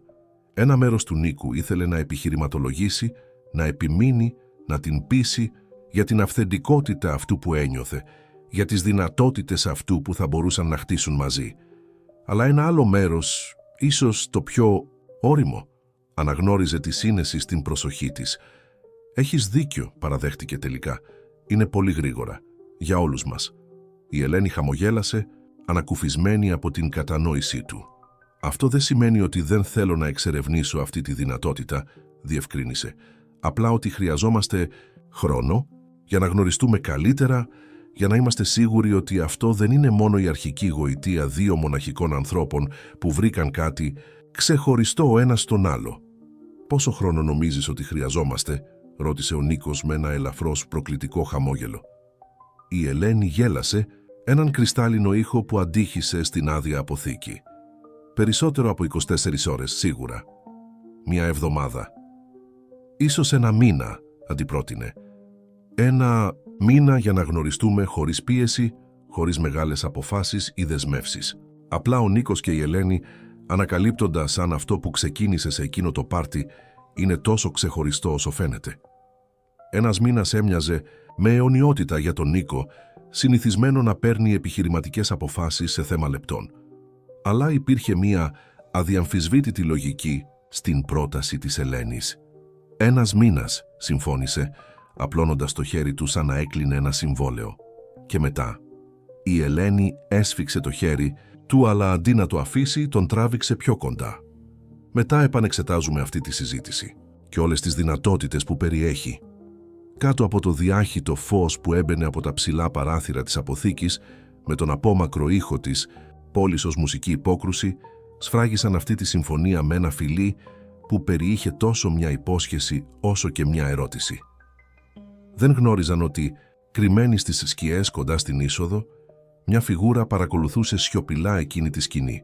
Ο Πέτρος Δημάς γλίστρισε διακριτικά έξω από την αποθήκη, το πρόσωπό του μια μάσκα ανησυχίας, καθώς πληκτρολογούσε ένα μήνυμα στο κινητό του. «Τι βρήκα. Η κατάσταση είναι πιο περίπλοκη από ό,τι φανταζόμασταν. Πρέπει να μιλήσουμε». Ο παραλήπτης Αλέξανδρος Μαρινόπουλος. Ένας μήνας πέρασε σαν μία ανάσα. Για τον Νίκο και την Ελένη ήταν 30 μέρες ανακαλύψεων, βαθιών συζητήσεων και στιγμών αυξανόμενης οικειότητας, όχι μόνο σωματικής, αλλά συναισθηματικής και διανοητικής. Απλά δείπνα στο διαμέρισμά της στην Κυψέλη, όπου μαγείρευαν μαζί ενώ συζητούσαν για τέχνη και φιλοσοφία. Εκδρομές το Σαββατοκύριακο στην επαρχία της Αττικής, ανακαλύπτοντας ξανά μικρές πόλεις που ο Νίκος συνήθιζε να επισκέπτεται στην παιδική του ηλικία με τους γονείς του. Νύχτες στην ταράτσα του Ρετιρέτου, παρατηρώντας τα αστέρια μέσα από ένα τηλεσκόπιο που δεν είχε χρησιμοποιηθεί εδώ και χρόνια. Σε καθεμία από αυτές τις στιγμές έχτιζαν όχι μόνο μια σχέση, αλλά ένα κοινό όραμα για το μέλλον. Ένα μέλλον που υλοποιούνταν σιγά σιγά στην παλιά αποθήκη της Πλάκας, τώρα σε πλήρη μεταμόρφωση. Εκείνο το πρωί του Σαββάτου ο χώρος έβραζε από δραστηριότητα. Αρχιτέκτονες, μηχανικοί και εργάτες κινούνταν με σκοπό, μετατρέποντας αυτό που κάποτε ήταν ένα εγκαταλελειμμένο βιομηχανικό κτίριο σε κάτι εντελώς νέο. Η Ελένη περπατούσε στο χώρο με ένα τάμπλετ στα χέρια, συμβουλευόμενη σχέδια και κρατώντας σημειώσεις, σταματώντας περιστασιακά για να συζητήσει λεπτομέρειες με τους υπεύθυνους για τους διάφορους τομείς. Ο Νίκος την παρατηρούσε από απόσταση, θαυμάζοντας τη φυσικότητα με την οποία είχε αναλάβει τον ρόλο της δημιουργικής διευθύντριας του έργου. Μετά την περίοδο του 1 μήνα που είχαν ορίσει, η Ελένη είχε αποδεχτεί την πρόκληση με έναν όρο: πλήρη καλλιτεχνική αυτονομία. Ο Νίκος θα παρήχε τους πόρους και τη διοικητική δομή, αλλά οι αποφάσεις για την έννοια και τον προγραμματισμό του χώρου θα ήταν δικές της. Ήταν ένας διαχωρισμός που λειτουργούσε τέλεια και για τους δύο. «Πραγματικά ξέρει τι κάνει», σχολίασε μια οικία φωνή δίπλα του. Ο Νίκος γύρισε για να βρει τον Πέτρο, που παρατηρούσε την Ελένη με μια έκφραση που ανέμειξε απρόθυμο θαυμασμό και επίμονη προσοχή. «Πάντα ήξερε», απάντησε ο Νίκος, χωρίς να κρύβει την περηφάνεια. «Απλά χρειαζόταν τη σωστή ευκαιρία». Ο Πέτρος έγνεψε καταφατικά, κρατώντας τα μάτια του στην κίνηση του χώρου. Οι Κινέζοι επενδυτές τηλεφώνησαν ξανά. Ενδιαφέρονται να επεκτείνουν τη συνεργασία για το συγκρότημα στην Ανατολική Αττική. «Κανόνισε μια συνάντηση για την επόμενη εβδομάδα», απάντησε ο Νίκος αφηρημένα, η προσοχή του ακόμα στην Ελένη. «Έχουμε επίσης την πρόταση της κατασκευαστικής εταιρείας για το οικόπεδο στο Κολονάκι. Πρέπει να δώσουμε μια απάντηση μέχρι το τέλος του μήνα». Ο Νίκος τελικά έστρεψε την προσοχή του στον φίλο του. «Πέτρο, ξέρω ότι εξακολουθείς να έχεις επιφυλάξεις για όλα αυτά», είπε δείχνοντας τον χώρο γύρω. «Για την Ελένη, για το έργο, για την αλλαγή των προτεραιοτήτων μου». Ο Πέτρος αναστέναξε, περνώντας το χέρι του από τα ελαφρώς γκρίζα μαλλιά στους κροτάφους. «Δεν είναι επιφυλάξεις, Νίκο, είναι ανησυχία. Μεταμόρφωσες εντελώς τη ζωή σου μέσα σε μόλις ένα μήνα. Ανακατεύθυνες εκατομμύρια σε ένα πολιτιστικό έργο χωρίς άμεση οικονομική απόδοση. Ανέθεσες ευθύνες που ποτέ δεν θα μοιραζόσουν. Πριν μιλάς για τη δημιουργία ενός ιδρύματος». Έκανε μια παύση, επιλέγοντας προσεκτικά τις επόμενες λέξεις του. «Δεν αμφισβητώ τις αποφάσεις σου. Απλά βεβαιώνομαι ότι είναι πραγματικά δικές σου αποφάσεις και όχι απλώς το θάμβος ενός ερωτευμένου άνδρα». Υπήρχε μια ειλικρίνεια στην ανησυχία του Πέτρου που εμπόδιζε τον Νίκο να νιώσει προσβεβλημένος. Άλλωστε, ο φίλος του είχε σταθεί στο πλευρό του κατά τις πιο δύσκολες στιγμές. Την απώλεια του πατέρα του, το τραυματικό τέλος της σχέσης με τη Δανάη, τις επιχειρηματικές κρίσεις που σχεδόν κατέστρεψαν όλα όσα είχαν χτίσει. «Καταλαβαίνω την ανησυχία σου», απάντησε ο Νίκος, βάζοντας το χέρι του στον ώμο του φίλου του. «Αλλά πρέπει να καταλάβεις κάτι. Ποτέ δεν ήμουν πιο σίγουρος για τις αποφάσεις μου από ό,τι τώρα. Δεν είναι μόνο για την Ελένη, αν και εκείνη ήταν ο καταλύτης. Είναι για την έβρεση σκοπού νοήματος, για τη χρήση όλων όσων χτίσαμε για να δημιουργήσουμε κάτι που υπερβαίνει τους οικονομικούς ισολογισμούς και τις τριμηνιαίες εκθέσεις». Ο Πέτρος μελέτησε το πρόσωπο του φίλου του για μια μεγάλη στιγμή, σαν να έψαχνε για οποιοδήποτε σημάδι αμφιβολίας ή σύγχυσης. Τελικά, ένα μικρό χαμόγελο σχηματίστηκε στα χείλη του. «Λοιπόν, αν είναι έτσι», άπλωσε το χέρι του, δίνοντας στον Νίκο έναν φάκελο εγγράφων.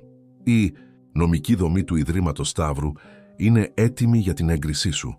Οι δικηγόροι συνιστούν τον σχηματισμό ενός ανεξάρτητου συμβουλίου για να εξασφαλιστεί η διαφάνεια και η συνέχεια ανεξάρτητα από μελλοντικές προσωπικές περιστάσεις». Ο Νίκος άνοιξε τον φάκελο, έκπληκτος με τη λεπτομέρεια της εργασίας. Ο Πέτρος δεν είχε απλώς προετοιμάσει την τεκμηρίωση για τη δημιουργία του Ιδρύματος που θα χρηματοδοτούσε το πολιτιστικό κέντρο και άλλα κοινωνικά έργα, αλλά είχε επίσης εκπονήσει ένα 5ετές στρατηγικό σχέδιο που εξισορροπούσε την κοινωνική επένδυση με την οικονομική βιωσιμότητα του επιχειρηματικού ομίλου. «Αυτό είναι εντυπωσιακό, Πέτρο». Ο φίλος του ανασήκωσε τους ώμους, μια χειρονομία που δεν κατάφερνε να κρύψει εντελώς την περηφάνεια του για τη δουλειά που είχε κάνει. «Μόνο επειδή νομίζω ότι τρέχεις, δεν σημαίνει ότι δεν θα εξασφαλίσω ότι τρέχεις προς τη σωστή κατεύθυνση με τον κατάλληλο εξοπλισμό». Ο Νίκος γέλασε, νιώθοντας ένα κύμα ευγνωμοσύνης για τον φίλο που, παρά τις αμφιβολίες, παρέμενε στο πλευρό του, προσαρμοζόμενος στις νέες του προτεραιότητες. «Ευχαριστώ, Πέτρο. Σημαίνει πολλά». Ο Πέτρος έγνεψε καταφατικά. Το βλέμμα του επέστρεψε στην Ελένη, που τώρα συζητούσε με ενθουσιασμό με μια νεαρή καλλιτέχνηδα που είχε επιλεγεί για το εναρκτήριο πρόγραμμα παραμονής. «Είναι ξεχωριστή», παραδέχτηκε τελικά, «διαφορετική από ό,τι φανταζόμουν και ίσως να την έκρινα βιαστικά». Η παραδοχή, προερχόμενη από κάποιον τόσο προσεκτικό όσο ο Πέτρος, ήταν σημαντική. Ο Νίκος ήξερε ότι ο φίλος του διατηρούσε ακόμα μια ορισμένη επιφύλαξη, αλλά το γεγονός Ότι ήταν πρόθυμος να επανεξετάσει την αρχική του γνώμη ήταν ένα μεγάλο βήμα. «Θα ήθελε να το ακούσει αυτό από σένα», πρότεινε ο Νίκος. Ο Πέτρος έκανε ένα κωμικό μορφασμό. «Μην πιέζεις, εξελίσσομαι με τον δικό μου ρυθμό».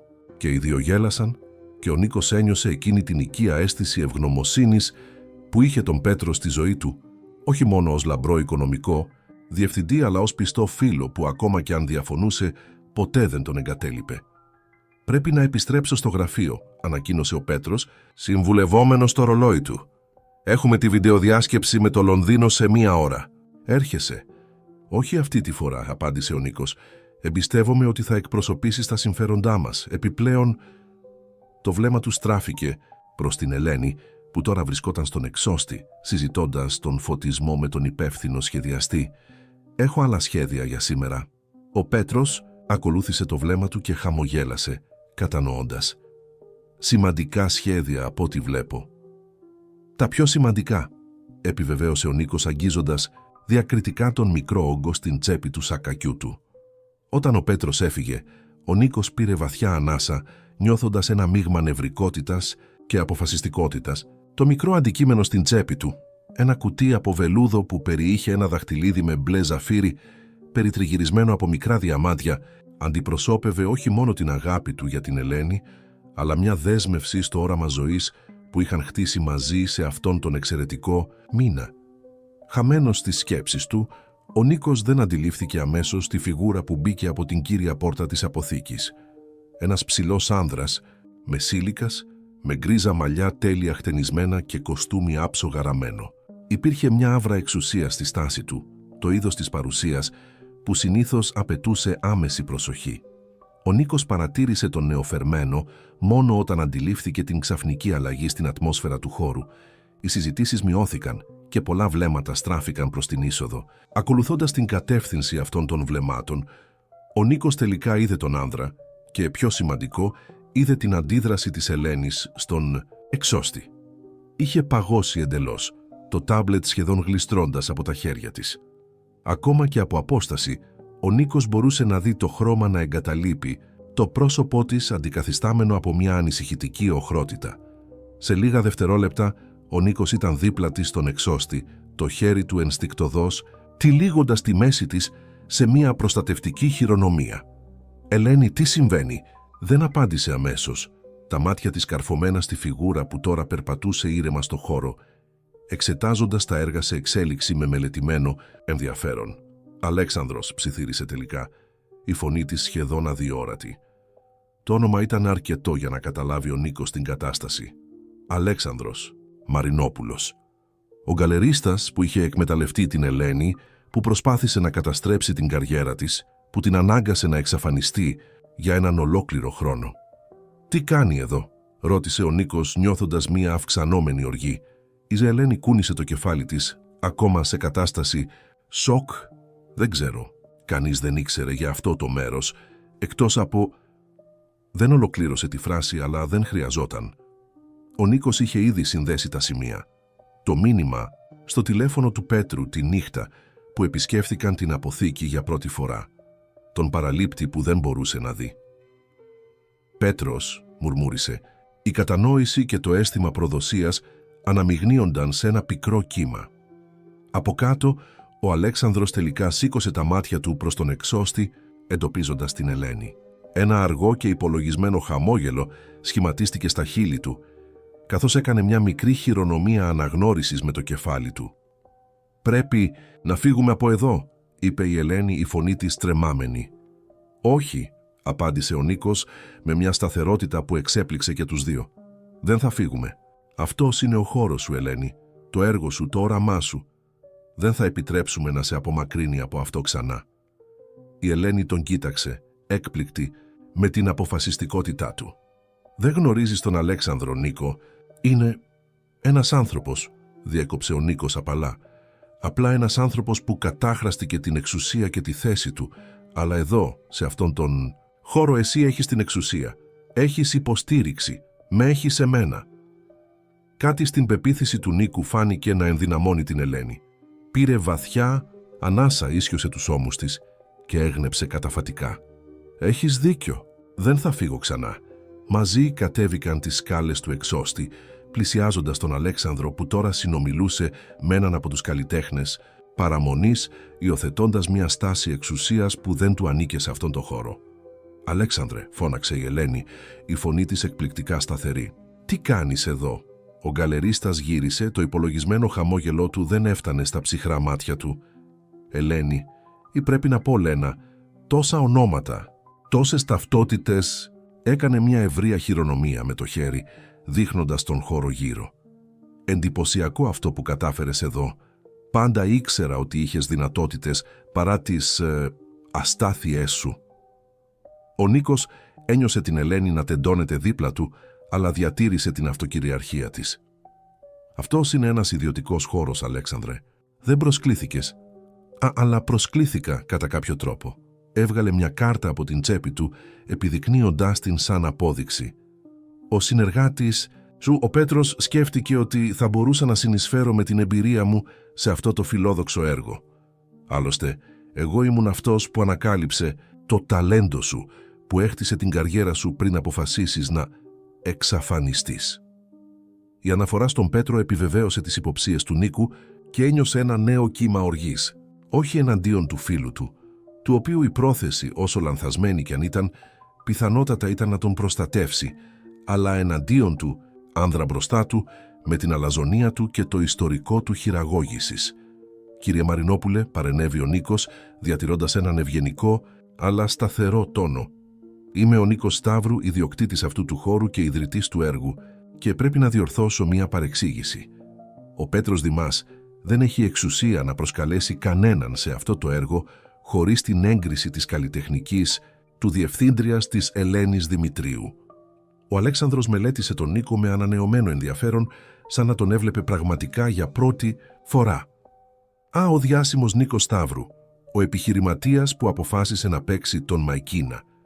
Το χαμόγελό του διευρύνθηκε, τώρα με μια νότα συγκατάβασης, αξιοθαύμαστο πραγματικά. «Αλλά ίσως θα έπρεπε να ξέρεις σε τι ή σε ποιον επενδύεις τα χρήματά σου». «Ξέρω ακριβώς σε ποιον επενδύω», απάντησε ο Νίκος χωρίς δισταγμό. «Σε μια εξαιρετική καλλιτέχνηδα, της οποίας την καριέρα προσπάθησες να καταστρέψεις από καθαρή απληστία και έλεγχο». Το χαμόγελο του Αλέξανδρου κλονίστηκε ελαφρώς. «Βλέπω ότι σου έχει πει τη δική της εκδοχή της ιστορίας. Πάντα ήταν ταλαντούχα στο να χτίζει αφηγήσεις τόσο στον καμβά όσο και έξω από αυτόν». «Αλέξανδρε», διέκοψε η Ελένη κάνοντας ένα βήμα μπροστά, «τι θέλεις? Γιατί είσαι εδώ μετά από τόσο καιρό?» Ο γκαλερίστας κοίταξε γύρω. Ξανά το βλέμμα του αξιολογώντας τον χώρο με ένα ενδιαφέρον που τώρα φαινόταν περισσότερο υπολογιστικό παρά εκτιμητικό. «Ήρθα να προτείνω μια συνεργασία στην πραγματικότητα. Μια συνεργασία μεταξύ αυτού του γοητευτικού κοινωνικού έργου και της γκαλερί μου. Έχω συνδέσεις, πρόσβαση σε συλλέκτες που θα μπορούσαν να μετατρέψουν αυτό σε κάτι πραγματικά σημαντικό στη διεθνή καλλιτεχνική σκηνή». Η Ελένη έβγαλε ένα ξερό γέλιο, δύσπιστη. «Μια συνεργασία μετά από όλα όσα έκανες. Οι επιχειρήσεις είναι επιχειρήσεις, αγαπητοί», απάντησε με μια προβαρισμένη ανασήκωση των νόμων. «Το παρελθόν είναι παρελθόν. Προσφέρω μια ευκαιρία νομιμοποίησης για αυτό το έργο. Χωρίς την υποστήριξή μου, φοβάμαι ότι θα είναι απλά ένας ακόμα εφήμερος εναλλακτικός χώρος, χωρίς πραγματικό αντίκτυπο στον κόσμο της τέχνης». Αλαζονία αυτών των λέξεων ήταν τόσο απόλυτη που ο Νίκος σχεδόν θαύμασε το θράσος του άνδρα. «Σχεδόν». «Κύριε Μαρινόπουλε», είπε, διατηρώντας τη φωνή του ήρεμη παρά την αυξανόμενη οργή, «επιτρέψτε μου να είμαι απολύτως σαφής. Δεν υπάρχει θέση για εσάς σε αυτό το έργο. Δεν χρειαζόμαστε την νομιμοποίησή σας, τις συνδέσεις σας ή την υποστήριξή σας. Αυτό που χτίζουμε εδώ είναι θεμελιωδώς αντίθετο με όλα όσα εκπροσωπείτε στον κόσμο της τέχνης». Ο Αλέξανδρος στένεψε τα μάτια, κάθε προσποίηση ευγένειας εξαφανίστηκε από το πρόσωπό του. «Δεν καταλαβαίνετε με ποιον έχετε να κάνετε, νεαρέ. Έχω τη δύναμη να φτιάχνω ή να καταστρέφω καλλιτεχνικές καριέρες με μια μόνο λέξη. Μπορώ να εγγυηθώ ότι κανένας σοβαρός κριτικός, κανένας αξιοσέβαστος συλλέκτης, κανένα σεβαστό ίδρυμα δεν θα περάσει ποτέ τις πόρτες αυτού του μέρους. Αυτή η δύναμη», απάντησε η Ελένη με μια εκπληκτική ηρεμία, προέρχεται από τον φόβο, από τη σιωπή, από τους ανθρώπους που επιλέγουν να μην σε αντιμετωπίσουν επειδή φοβούνται τις συνέπειες. Κοίταξε γύρω προς τους νέους καλλιτέχνες και επαγγελματίες που τώρα παρακολουθούσαν τη σκηνή με ενδιαφέρον. Αλλά δεν είμαστε μόνοι, εδώ Αλέξανδρε, και δεν φοβόμαστε. Σαν να ενεργοποιήθηκε από τα λόγια της, μια νεαρή καλλιτέχνηδα έκανε ένα βήμα μπροστά. «Απέρριψες τη δουλειά μου στην γκαλερί σου πέρυσι», είπε απευθυνόμενη στον Αλέξανδρο. «Είπες ότι είχα ταλέντο, αλλά ότι έπρεπε να προσαρμόσω την αισθητική μου για να ευχαριστήσω τους συλλέκτες σου. Ότι έπρεπε να γίνω πιο εμπορική». Ένας άλλος καλλιτέχνης ενώθηκε μαζί της. «Εξέθεσα στην γκαλερί σου το 2022. Πούλησες όλα τα έργα, αλλά με πλήρωσες μόνο για τα μισά, επικαλούμενος έξοδα προώθησης που ποτέ δεν τεκμηριώθηκαν». Ο ένας μετά τον άλλον, καλλιτέχνες και επαγγελματίες του χώρου, άρχισαν να μοιράζονται τις δικές τους εμπειρίες με τον Αλέξανδρο Μαρινόπουλο, ιστορίες χειραγώγησης, σπασμένων υποσχέσεων, άδικων συμβολέων. Αυτό που ξεκίνησε ως ιδιωτική αντιπαράθεση μεταξύ της Ελένης και του πρώην μέντορά της, μετατράπηκε σε μια συλλογική στιγμή αλήθειας και απελευθέρωσης. Ο Αλέξανδρος για πρώτη φορά φαινόταν πραγματικά άβολα. Το βλέμμα του εναλλασσόταν μεταξύ των προσώπων γύρω του. Η συνήθις αυτοπεποίθηση παραχωρούσε τη θέση της σε μια αυξανόμενη αβεβαιότητα. «Αυτό είναι γελίο», διαμαρτυρήθηκε προσαρμόζοντας τη γραβάτα του με μια νευρική χειρονομία. «Μια ενορχιστρωμένη συνωμοσία. Δεν έχετε αποδείξεις για τίποτα από αυτά». «Δεν χρειαζόμαστε αποδείξεις σε ένα δικαστήριο, Αλέξανδρε», απάντησε η Ελένη με μια γαλήνη που εκπορευόταν από την πρόσφατα ανακαλυφθήσα δύναμή της. «Αυτή δεν είναι μια νομική δίκη. Είναι μια στιγμή αλήθειας, συλλογικής αναγνώρισης πρακτικών που εδώ και πολύ καιρό βλάπτουν καλλιτέχνες στην αρχή της καριέρας τους». Ο Νίκος παρατηρούσε τη μεταμόρφωση της Ελένης με αυξανόμενο θαυμασμό. Η γυναίκα που είχε παγώσει από φόβο, βλέποντας τον Αλέξανδρο τώρα, αντιμετώπιζε τον παλιό της βασανιστή με εξαιρετική αξιοπρέπεια και θάρρος. «Προτείνω να φύγετε τώρα», είπε ο Νίκος τελικά, «και να καταλάβετε ότι η παρουσία σας δεν είναι ευπρόσδεκτη εδώ ούτε σήμερα ούτε στο μέλλον». Ο Αλέξανδρος κοίταξε από τον Νίκο στην Ελένη και μετά στον κύκλο των προσώπων γύρω του. Κάτι στη στάση του άλλαξε. Μια απρόθυμη αναγνώριση ότι το έδαφος κάτω από τα πόδια του είχε μετατραπεί αμετάκλητα. «Δεν ξέρετε τι κάνετε», είπε σε μια τελευταία προσπάθεια να διατηρήσει κάποια εμφάνιση ελέγχου. «Διαπράτετε ένα κολοσιαίο λάθος».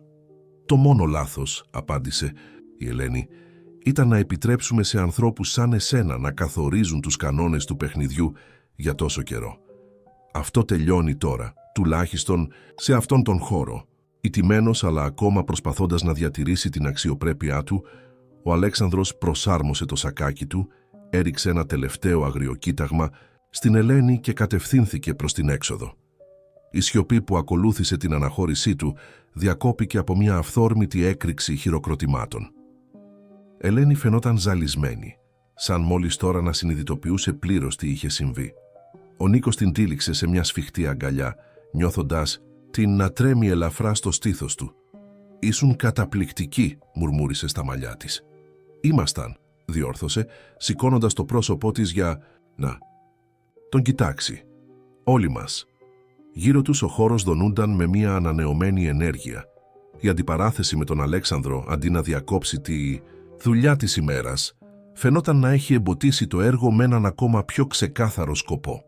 Οι καλλιτέχνες επέστρεψαν στις δραστηριότητες τους με ανανεωμένο ενθουσιασμό, συζητώντας ζωηρά για αυτό που είχαν γίνει μάρτυρες. «Έλα μαζί μου», είπε ο Νίκος παίρνοντας το χέρι της Ελένης. «Υπάρχει κάτι που θέλω να σου δείξω».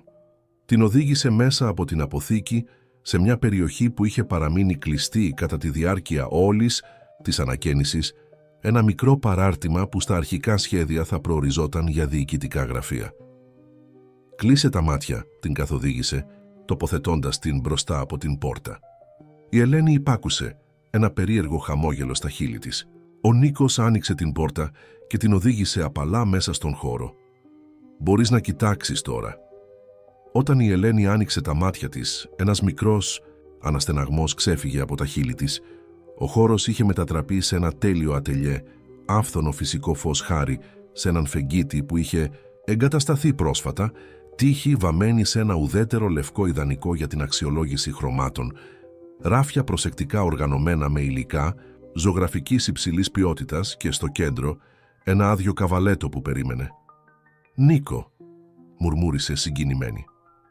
«Ο χώρος σου», εξήγησε, παρατηρώντας με ικανοποίηση την έκπληξη και τη χαρά στο πρόσωπό της. Για να μπορεί η Λένα Δημητρίου να δημιουργήσει ξανά όταν είναι έτοιμη, χωρίς πιέσεις, χωρίς εξωτερικές προσδοκίες, μόνο η καλλιτέχνηδα και η τέχνη της. Η Ελένη περιηγήθηκε στο ατελιέ, αγγίζοντας τα πινέλα, τις μπογιές, το καβαλέτο, σαν να μην πίστευε εντελώς αυτό που έβλεπε. «Πώς ήξερες?» «Τις ακριβείς διαστάσεις του καβαλέτου, τις συγκεκριμένες μάρκες μπογιάς, τις προτιμήσεις φωτισμού», ο Νίκος χαμογέλασε. «Είχα μια μικρή βοήθεια από την παλιά σου βοηθό τη Μαρία. Κράτησε όλα όσα άφησες πίσω όταν εξαφανίστηκες, περιμένοντας ότι μία μέρα θα επέστρεφες». Δάκρυα άρχισαν να σχηματίζονται στα μάτια της Ελένης. «Τη βρήκες πώς?» «Ο Πέτρος, στην πραγματικότητα», παραδέχτηκε ο Νίκος. «Μετά που μιλήσαμε, εκείνη την ημέρα άλλαξε προσέγγιση. Αντί να ερευνά εναντίον σου, άρχισε να ερευνά για σένα, για να καταλάβει, να βοηθήσει. Η αναφορά στον Πέτρο έφερε μια στιγμιαία σκιά στο πρόσωπο της Ελένης. Επικοινώνησε με τον Αλέξανδρο. «Με καλές προθέσεις, πιστεύω», απάντησε ο Νίκος, αν και ακόμα ένιωθε μια αιχμή απογοήτευσης με την ενέργεια του φίλου του. «Νομίζω ότι ήθελε να ακούσει όλες τις πλευρές πριν σχηματίσει μια οριστική γνώμη. Ήταν ένα λάθος, αλλά ένα που τελικά είχε ένα θετικό αποτέλεσμα. Πώς αυτό?» Η αντιπαράθεση σήμερα.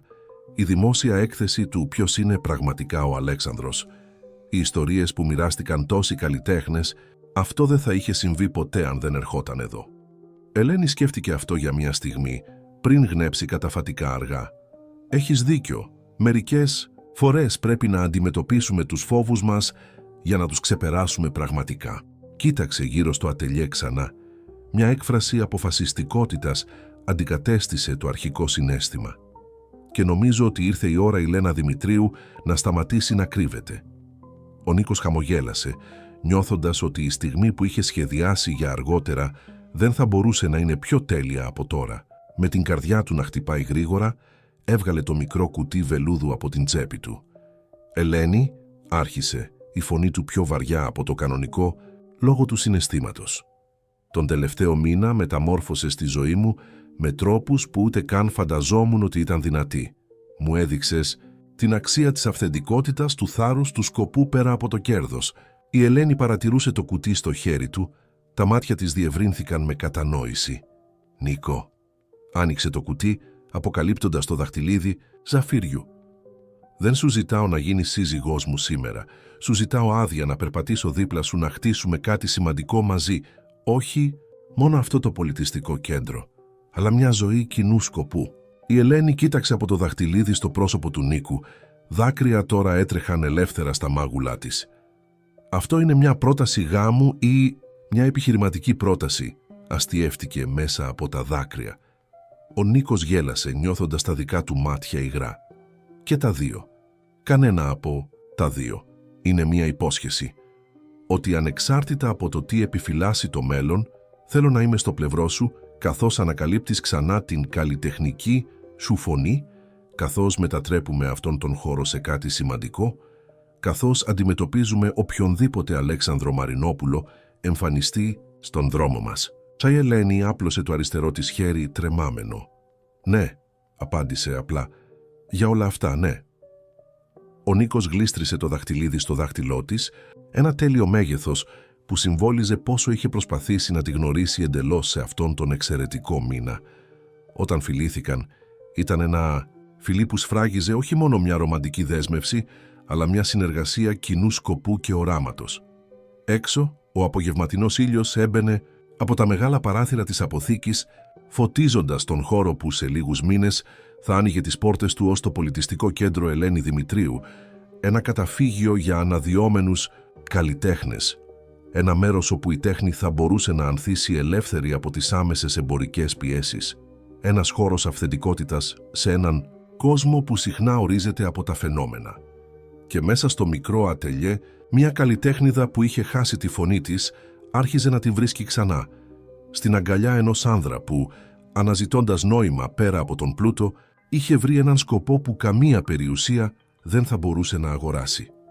Καθώς η μέρα έφτανε στο τέλος της, το ζευγάρι παρέμενε αγκαλιασμένο στο ατελιέ, δύο ψυχές που είχαν βρεθεί τη στιγμή ακριβώς που χρειάζονταν περισσότερο ο ένας τον άλλον, εκείνος, χαμένος μέσα στην ηλική, αυθονίαν εκείνη, προσπαθώντας να ανοικοδομήσει τον εαυτό της αφού είχε χάσει σχεδόν τα πάντα. Μαζί είχαν ανακαλύψει μια απλή αλλά βαθιά αλήθεια, ότι ο αληθινός πλούτος δεν μετριέται σε τραπεζικούς λογαριασμούς ή κοινωνική θέση, αλλά στο θάρρος να είσαι αυθεντικός, στην ικανότητα να δημιουργείς νόημα και στο προνόμιο να βρίσκεις κάποιον με τον οποίο να μοιράζεσαι το ταξίδι. Και έτσι, καθώς ο ήλιος έδιε πάνω από την Αθήνα, φωτίζοντας τον ορίζοντα με τόνους πορτοκαλί και ροζ, μια νέα ιστορία ξεκινούσε, όχι μόνο για τον Νίκο και την Ελένη, αλλά για όλους τους νέους καλλιτέχνες που θα έβρισκαν στον χώρο που δημιουργούσαν μια